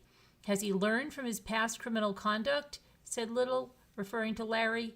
Maya went missing on January 7th. She's okay. Let's see. So at the time of the 97 stabbing, the San Diego Police Department released details about the crime, but did not list the names of the juveniles involved. Various news outlets reported the stabbing. A 15-year-old is in jail after a confrontation between the group he was with and a 17-year-old in Paradise Hills. The 17-year-old was stabbed several times. Okay, so he is a violent guy. Yeah. The stabbing happened near a 2-story McDonald's restaurant, the 6900 block of Paradise Valley Road. Thrifty drugstore no longer is in business at that location. The court records in the case were sealed. According to family members, following Larry's release from juvenile hall, he moved with his parents to Hawaii, and that's where he met his future wife in high school. They married as teenagers, and Larry enlisted in the Navy. Aside from 2 traffic tickets in Riverside County, Larry apparently had no more run-ins with the law. And then it says, loud bangs sounding like gunshots were recorded around 10 p.m. by a surveillance camera in the Millete's neighborhood on the night Maya went missing. The next day, Larry left home for approximately 12 hours, telling family members he drove to Solana Beach with his 4-year-old son. That's what he said. He said that she was home. He'd made sure. He said, she was home Friday because I left her with the 2 daughters to homeschool them, and she was going around. I didn't see her, visually, but I heard her around, and that's why he wants to make it known she was home on Friday, because that's when he disposed of her body. Oh. But because it has to be, it says the next day Larry left home for approximately 12 hours, telling family members he went to Solana Beach with his 4-year-old son in the family's black Lexus SUV with personalized plates, Maylani. He took off without a phone, so he didn't want to be tracked, okay? In other words, no way to track him. On Sunday, January 10th, Maya's family was concerned that she had gone missing. Siblings and her brother-in-law showed up at the house. There was a strong smell of bleach in the garage. Oh, here's the bath mats. Okay. There were bath mats hanging over trash cans drying out. That same Sunday, one of her brothers noticed the tires in the Lexus appeared to be low on air. It would be 2 weeks before the Chula Vista police served a search warrant on that house, January 23rd, seizing evidence and impounding the Lexus. Okay, so that's interesting. Yeah. I wonder if he tried to go over the border. That's interesting, but wouldn't that Lexus have, I wonder if she went out in the freezer. But What do you mean? I wonder if he Very well put her in could the be. freezer and took her out in the freezer and then just got Yeah. another freezer for the, just said, hey, get a freaking freezer that looks like this one, Yeah. right? Because why Yeah. the hell would he have, let's just say, he didn't take her out in the freezer.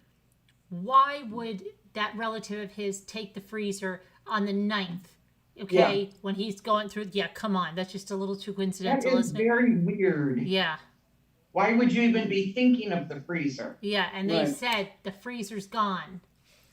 Okay, family members noticed the freezer was gone. And there was no replacement, or was there?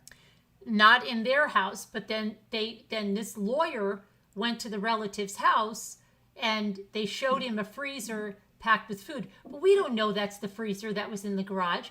It could just be that they knew they had the same freezer or a freezer that looked like it and said, no, this is the freezer I got from Larry. How did he know that? How did he confirm it was the same freezer? Right. And why would Larry give him a freezer when they were using it? Right. Well, Supposedly. he said that he had talked with Larry for a long time about getting the freezer. Sure. Yeah. So that I don't get. So what about that SUV? If he took her body out in that, it's got to have some kind of Yeah, forensics. trace. And how come the camera didn't capture anything unless he loaded her, because that truck used to be in the garage and he might have loaded her in there in the garage with the door closed. That's what I was going to say, yeah. Yeah, that's why. Yeah.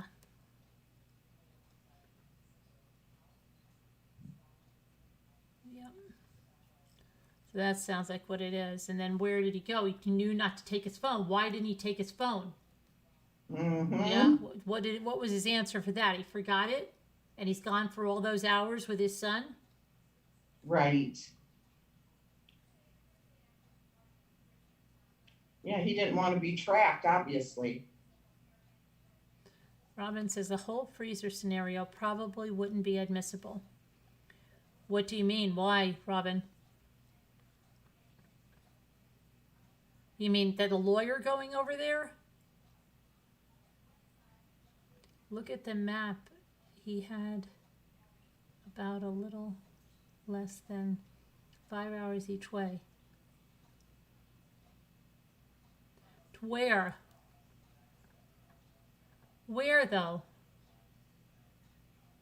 Where to go? Where to that beach? He probably didn't go to that beach. If he was really going to that beach, he would have taken his phone.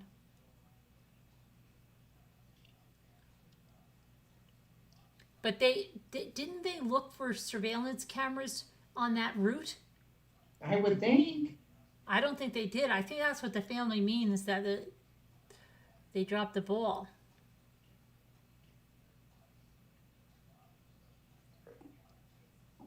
I'm sure that freezer has something to do with it. Sure seems like it. Yeah. Just kind of bizarre. When she's missing like that, you're going to think about a freezer, giving a freezer to him. We know, and he probably cut her up. That's what I was thinking. Well, I was thinking, like, was all those shots, like, did he have her in something, contained in something, almost metal, like, you know what I'm saying? Like, because there's so many shots. Like, was he doing that to do something, like, I don't know. She was very small. I think she was only 5'1" or 5'2". But where were the kids in all this? Probably asleep, hopefully. But there's so many shots. Why does there have to be 8 shots? Yeah. And there's such a pause where he like reloads. Wow.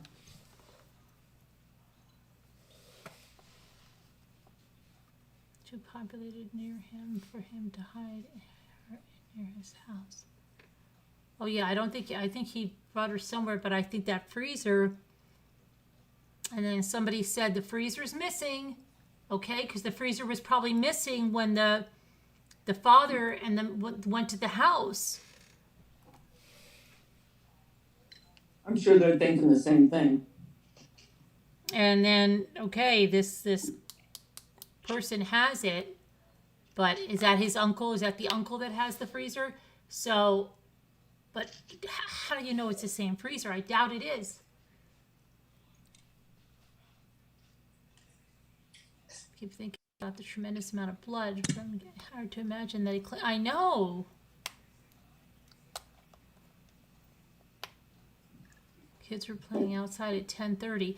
You think they were his kids that were playing outside at 10:30? I can't imagine. He'd have to get rid of her and clean it up and everything. Were they his kids, Alma? Are you sure they were his kids?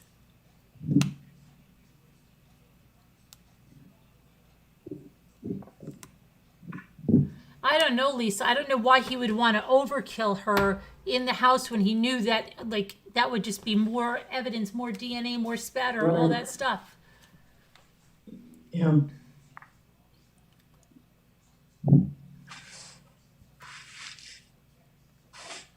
The neighbors said they were his kids? Yeah?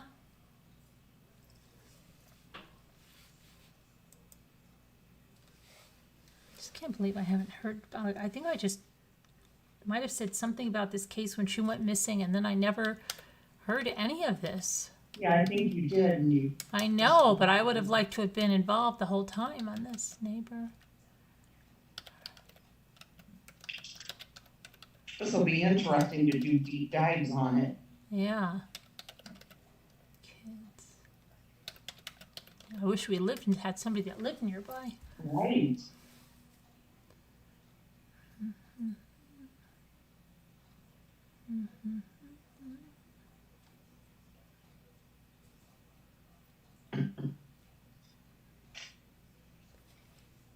Okay, I'm gonna listen, but I'm gonna get off of here Okay. because I know I'll fall asleep. All right. I'm going Have to a be good going. day tomorrow. Yeah, have a good day. Thank you. Investigation. All right. Oh, Love you here's- guys. Good, love you guys. Love you. Let me see here. So this is new clues. The surveillance camera in the San Miguel Ranch neighborhood. I've heard of that neighborhood before. Where they lived with her husband, a young child. Okay. The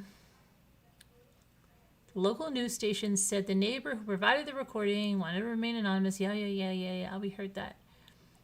Billy Little, the attorney working with the Maya's family, said the sound picked up by the surveillance. Exactly, yes, gunshots. We heard that. What about the kids playing in the yard? Her car was still in the driveway with no activity was seen on her cell phone or credit cards. Larry previously said his wife was allegedly went on a hike that afternoon, blew off steam. Other reports indicated he believed she was in another bedroom in their house, but she was not there when other family members opened the door. On Saturday, July 9th, the family was planning a trip to Big Bear Mountain Resort for their daughter's 11th birthday. Okay, let's see here, and I'm trying to say it. I don't see them saying that those were their kids. She was 5'2", 105 pounds.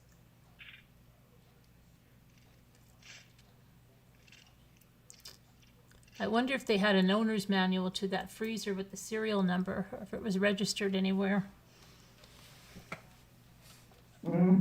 Yeah. That's a good question. It sure seems like that freezer is involved some way. Or it's just a very odd coincidence. Yeah.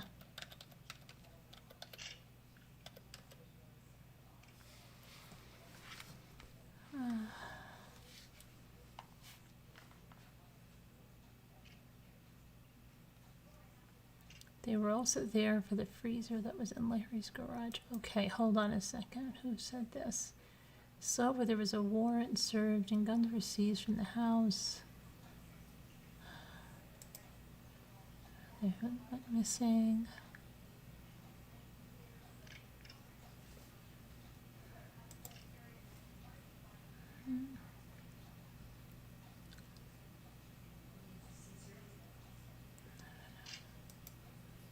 And what was the fight over the what was the fight over that Jeep?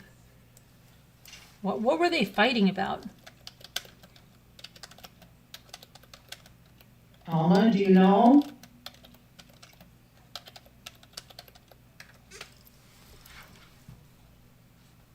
Let me see. Been arguing over the Jeep. Well, I see that they were arguing over the Jeep, but why? Was it because they were separating? I thought Alma said something about like she didn't want Larry to drive it and he was driving it.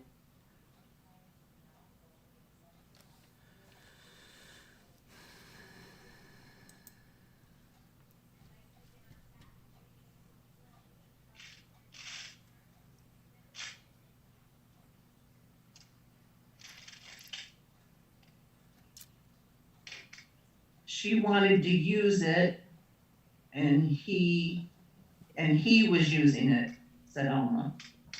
On the camping trip?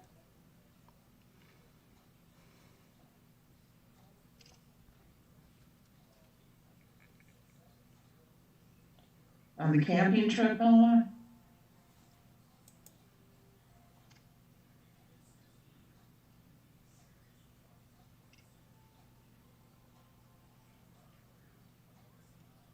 Is Larry on Facebook? Jack.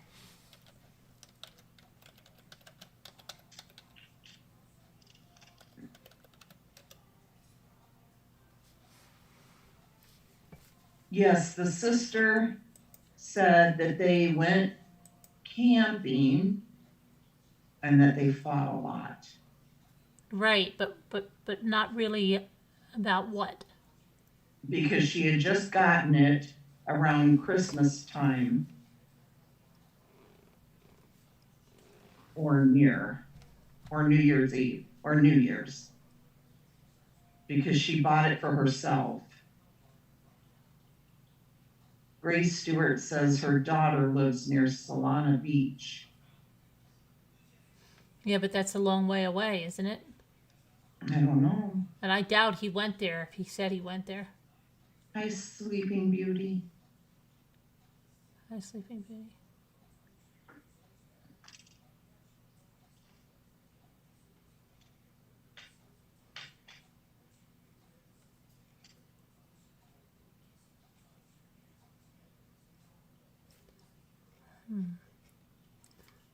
Okay, let's see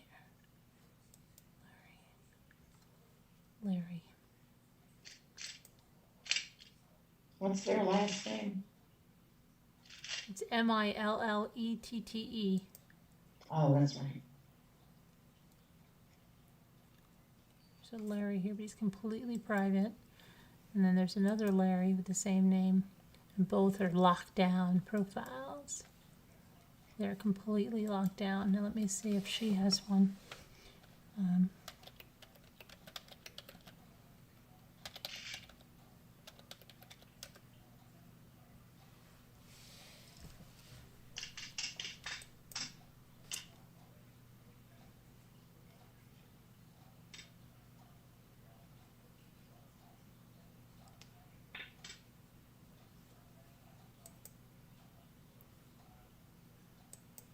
Looks like this might be hers, but I don't see. I know this is hers, but I don't see Larry. Wait, I just had a thought. You know those gunshots, okay? Yeah. He knew people would hear that. That's what I'm saying. That's what I'm saying. So is that a ruse of some kind? I don't know. It doesn't make sense. So that he could say, well, he was home and... she wasn't there, and would I be that stupid to shoot her like that where everybody could hear, and all those times, that many times, and I was trying to see if there was a picture of their garage or something with that freezer. just a thought. Mm-hmm. Thriving communities begin What? with Oh, this is loving crazy. families. Whoa, my gosh. The stupid The commercials. commercials again, They just like, yeah, they're like so scary. they weren't so loud. They just start playing like lunatics.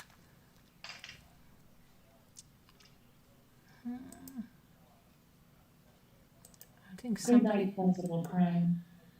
sanitized her. GMAP says no, he wasn't that smart. Found her on Facebook, said Davita. Yeah, I found her too. Yeah. But she has Happy New Year. Okay, yeah, for 2021. You were wondering that too, Rowdy Bob? Scooter, I think she was probably trying to get away from him while he was shooting at her. I thought about that too, Mimi. Yeah, but I think you would have heard her screaming, wouldn't you have? I think so, yeah. You know, help, or just, you know, screaming out of fear, or I don't know.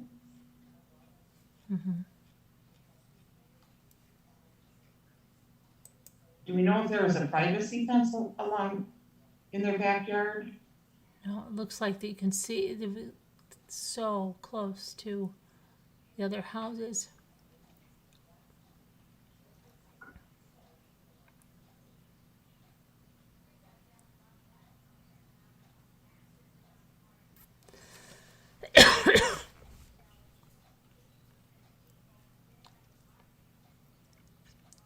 I really think it's the freezers is key in the thing.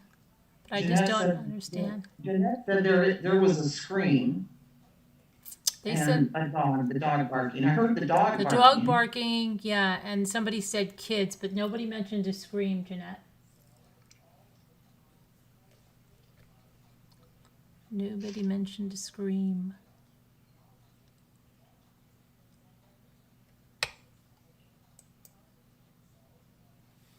Oh, that's true. Rabbity Bob said yes, and all the blood would be in the yard. You can't clean that up, and damage to trees, etc. That's true. It would be in the yard. What are you If talking there's about? grass, you know, the blood's gonna go into the grass and everything. Yeah, but I don't. He didn't kill her outside. They said it was definitely coming from inside. Oh, the shots were? Yeah. Oh, yeah.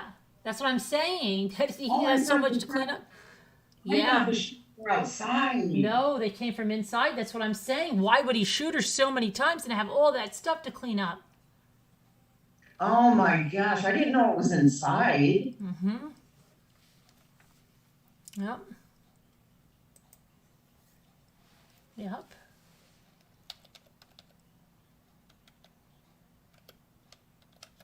Yeah, Jeanette, Carolyn played the link with the gunshots. Yeah, it's all played. You have to go back in the beginning. We played it all. Interviews, that. She said she was gonna send it to you, No, yeah, we played it. because she said you hear the scream. That it's loud.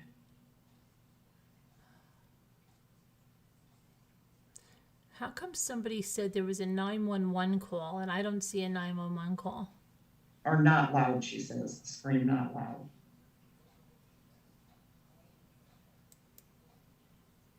Yeah, I heard somebody saying that about the night there was a 911 call to listen to.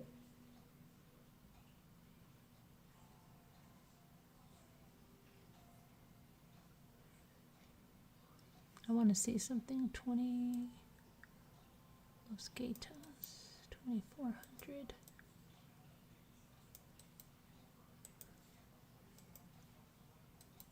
Well, if he was shooting in the house, they have to know where he was shooting. I mean, that's gonna be obvious. Okay. Yeah, with the dog, yeah, right, Jeanette, yeah, it was with the dog barking like crazy, yeah, we heard that. Yeah, we heard the dog. Hold on a minute. Deb on the Move said the neighbor did call the police. They drove around and didn't see anything. That's what I saw somewhere. Thanks, Deb on the Move. Jeanette says, did you hear first a scream, then gunshots, and then the dog? Well, they said that the scream, I don't know about the scream, but they were saying that there were kids outside playing, Jeanette. What was the house? Do you remember the house number? Was it 2409? I didn't know it to start with. I don't know. Ask Alma. Alma, was it 2409?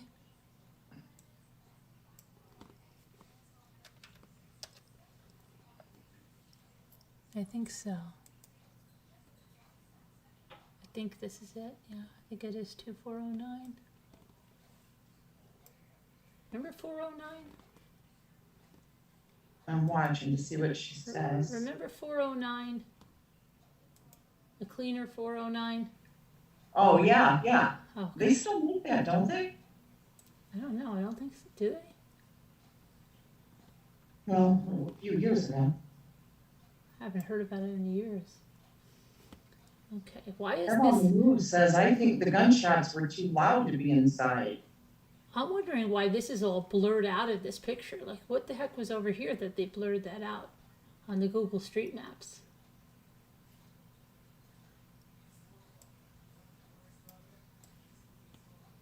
What was over Cat's there? jumping on the truck. What? I said the cat was jumping on the truck. Cat. Yeah, your cat on the screen. Oh, okay. I thought you meant you saw a cat in here. See how close the houses are, Scooter?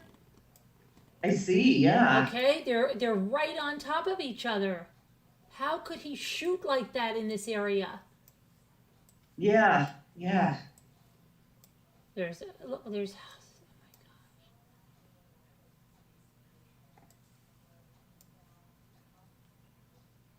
Alma said, sorry, she's feeding the dog, so she doesn't know, I guess. I'm pretty sure this is the house anyway, but GMAP says, did you go over the interview with the private detective? Lots of info in there. yes, I did. Yep.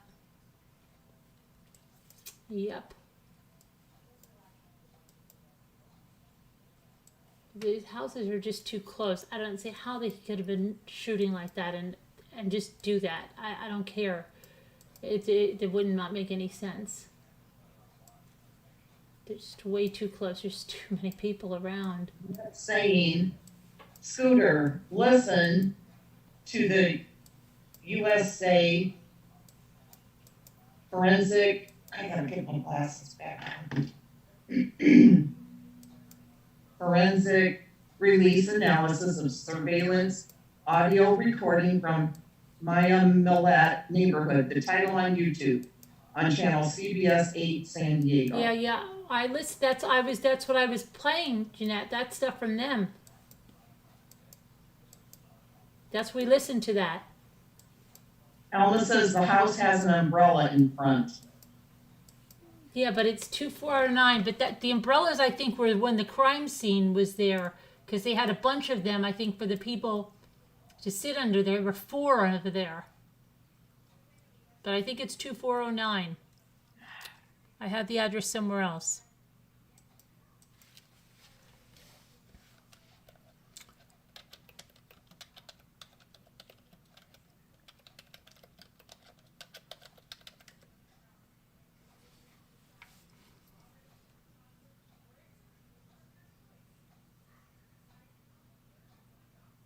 Yeah, Robin Lane said, why is the house blurred out? That's weird. Moose said it's 2413. 2413? Paseo. Yeah. Okay. Los Gatos, Chula Vista, yeah. Thank you, Moo. Thank you, Moo. Okay, here it is.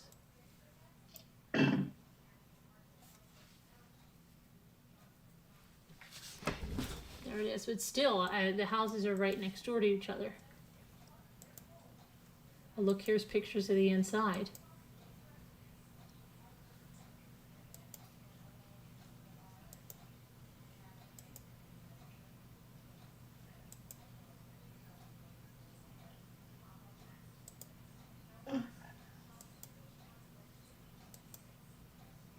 So he had all, okay, he has all, say, tile. Tile? Uh-huh. Well, he was shooting inside. There's gonna be traces of, gunshots.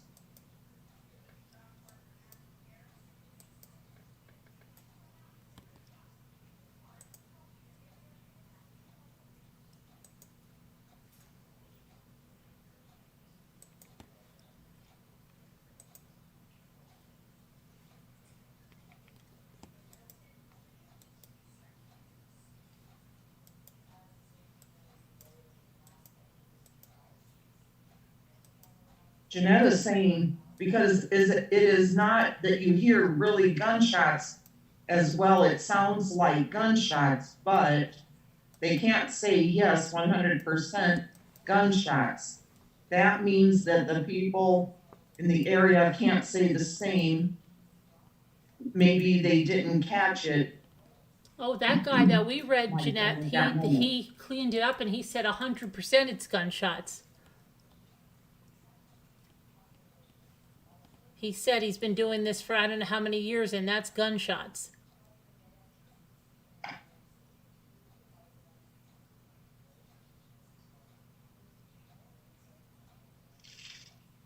You know, I think my cousins live near here. Is this near Carlsbad? I don't know. My cousins live near Carlsbad and La Jolla. Jeanette says with they, I mean law enforcement can't say 100% gunshots.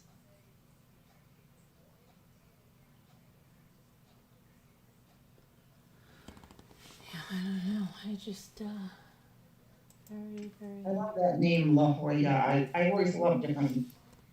You've And always I loved... love that. San Luis Obispo. I love that. I don't know why. There's words that I just love for some reason. Mm-hmm. And Palisades. I love that word. Really? Yes. They all just sound like such happy words. Happy, happy, happy. Make your husband happy. Yeah. When did this house sell? Listing removed in 2013. It was listed for sale. Sold in 2013. And then it was listed for sale right after that. That doesn't make sense. Make your husband happy.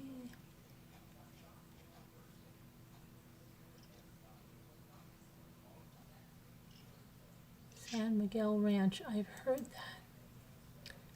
San Miguel. Alma says those cities are closed. Whatever. And Davida says, yes, it is closed. Yeah, I don't know. I have to. Today's my first day on the case, so I have a lot to catch up on. Oh, hi, Lisa D. You're adorable too. Hello, Lisa D. I can't see anybody. She said I'm adorable. Oh my goodness. Now let's see. I don't know. That's something's with the freezer.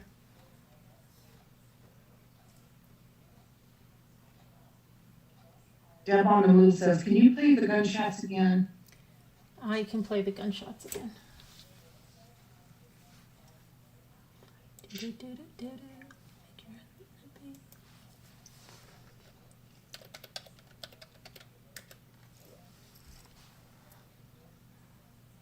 You calling in, Lisa D? Lisa D, Lisa D.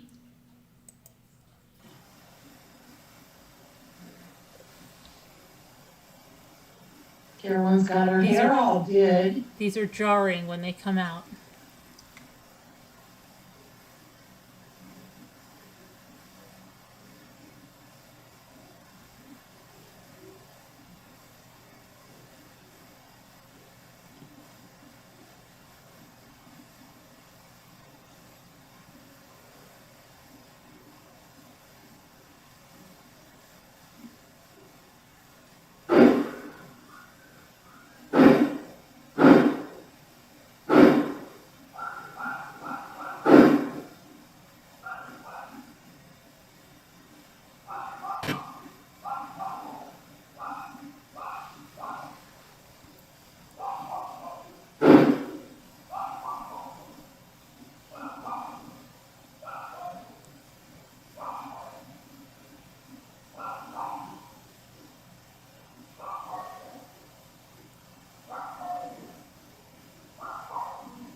Did they have a dog?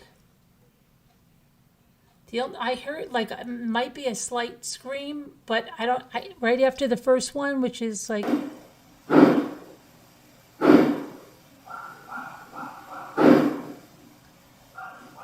No, not that. That's not the first. Hold on. Did you start it over again? Yeah. Right here. Right here. I'm trying to hear the scream if there's.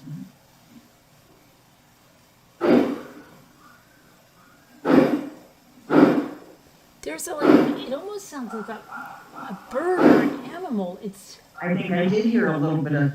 Yeah, but it almost sounds like a bird or an animal. Let me see again. I'm going to start it again.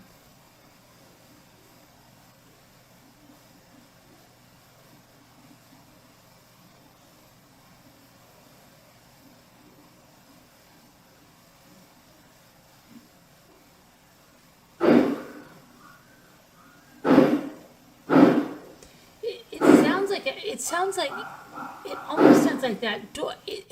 He shot her in the distance coming, and then it comes. But if he shot her with that, she would be gone. Okay, he's a skilled she wouldn't be screaming. No. Bang, she'd be gone. So it sounds like it's the dog, or it almost sounds like a hawk or something, like a screech. It doesn't sound like a person though to me, screaming. And I don't hear the kids. But it's very possible if he shot with that gun and the kids were up, that the kids would have screamed when they heard that, because it's startling. I don't know.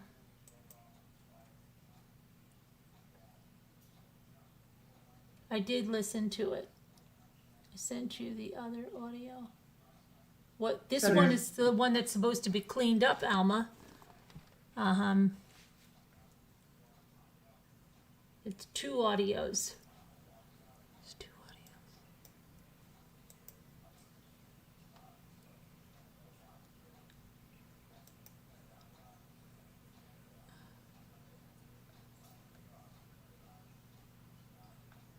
Are you playing it? No, I didn't play anything yet. I'm trying to see. I just got a message from Tracy. Internet declines like our dog.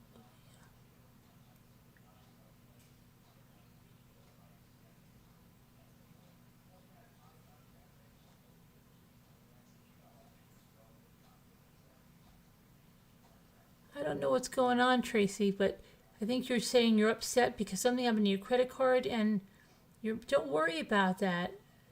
You'll get it fixed. Tracy, if you're gonna hear me, Carolyn, if it's not one thing, it's another. So I called the bank and they said they would send me a replacement. Okay, yeah, don't worry about that. You're worried about your membership? Yeah, don't worry about that. I don't have anything from you, Alma. Jeanette said she emailed you a link too. Okay, Mommy, but that's the channel. Oh, wait, Jeanette's giving it to me. Jeanette, I have it. That's the one I'm doing. Channel CBS 8, San Diego. That's what I have. That's the one I have, Alma. Jeanette. CBS 8. It's the one I have. The ones that are updated. That's the one I'm playing. I'm telling you, that's the one I have.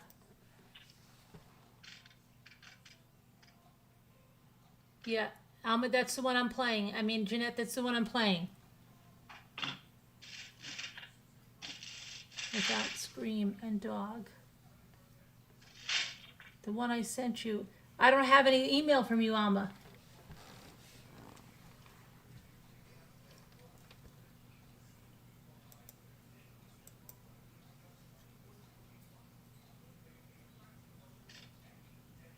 I don't have any email from Alma.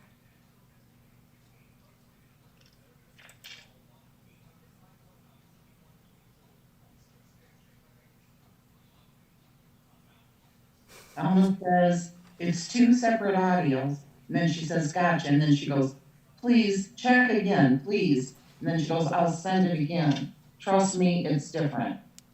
Sir. Oh gosh, here we go Bill Howard again. with the family money. Shut up.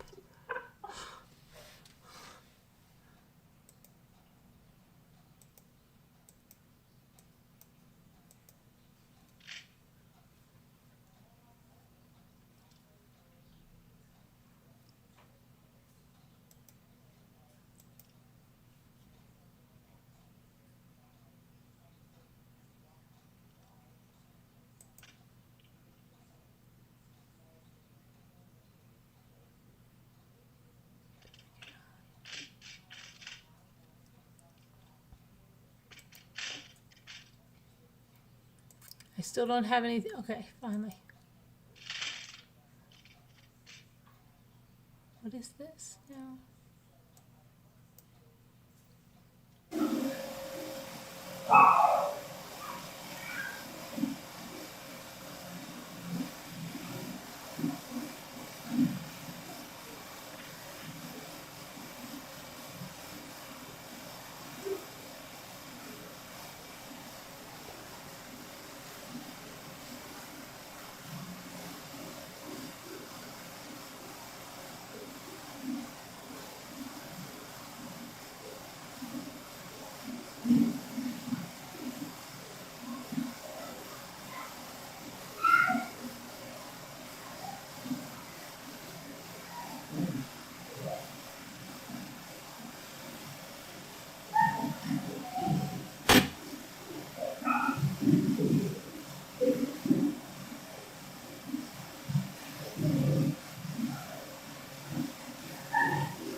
It sounds like kids playing.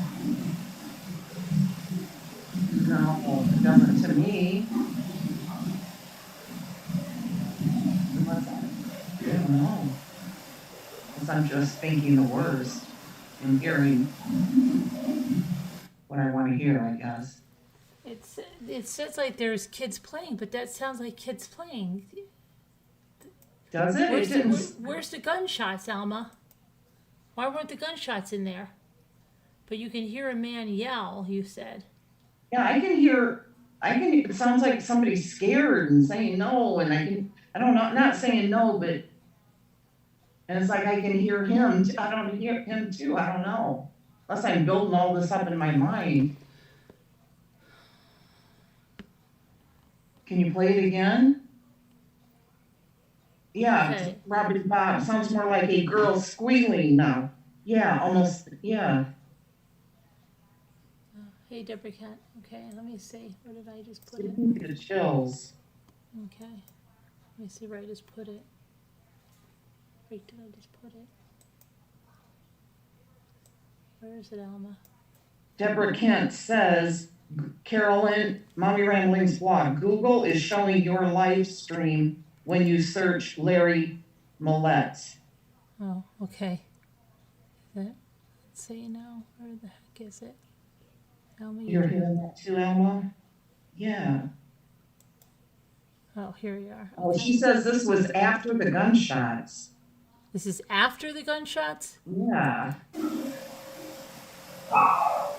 This is a half an hour after the loud bangs were heard, so she would never be screaming because she wouldn't be alive. If that was what? Yeah.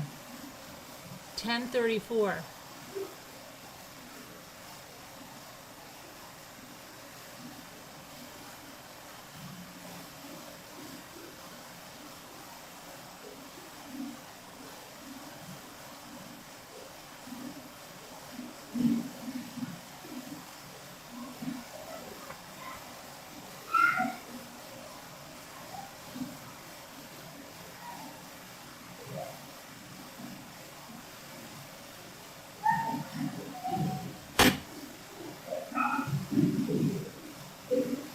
Did they have a dog?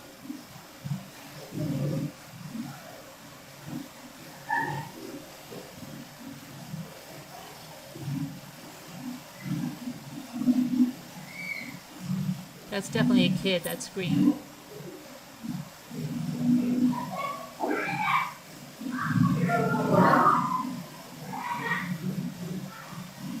like quit it or something. Really? It sounds like kids are playing to me.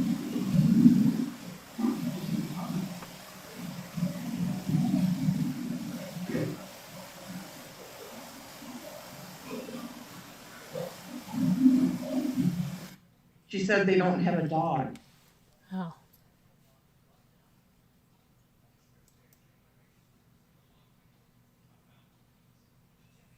That's all right, but help me. But it wouldn't. Where would there be a help me? She would be gone at that point. Right, but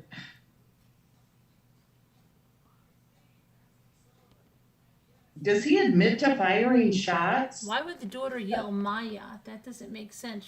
Mommy, why would she yell Maya?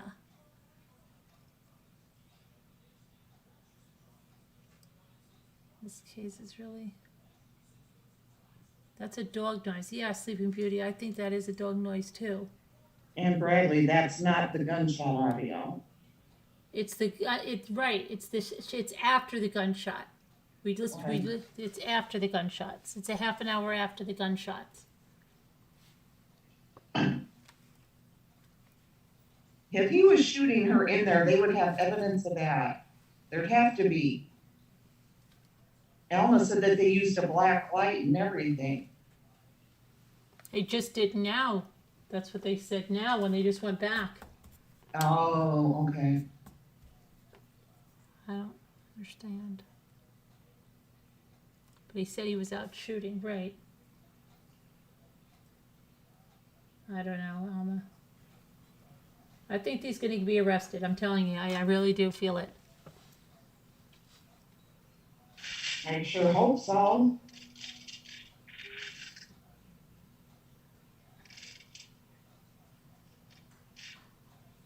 I don't know, ladies, but I need to go to bed. Tired. I'll listen to it. Oh, in the silence with headphones. Okay. I'll do a lot of digging, Alma. Yeah, I think there's something with the freezer. Don't you think there's something with the freezer? That sounds suspicious to me. Yeah, I think there is something behind that freezer. Why would that freezer be gone? Interesting. This is interesting. Mm-hmm. All right, ladies and gents, have a good night. Thanks to the moderators. Thank you guys for coming. We'll talk about it more tomorrow. Study the case if you don't know it like we do. And I mean, like we're going to study it. Not that we know it. We're going to study it. Okay. And that sounded like, okay. Bye. Love you. Good night. Bye-bye. Bye.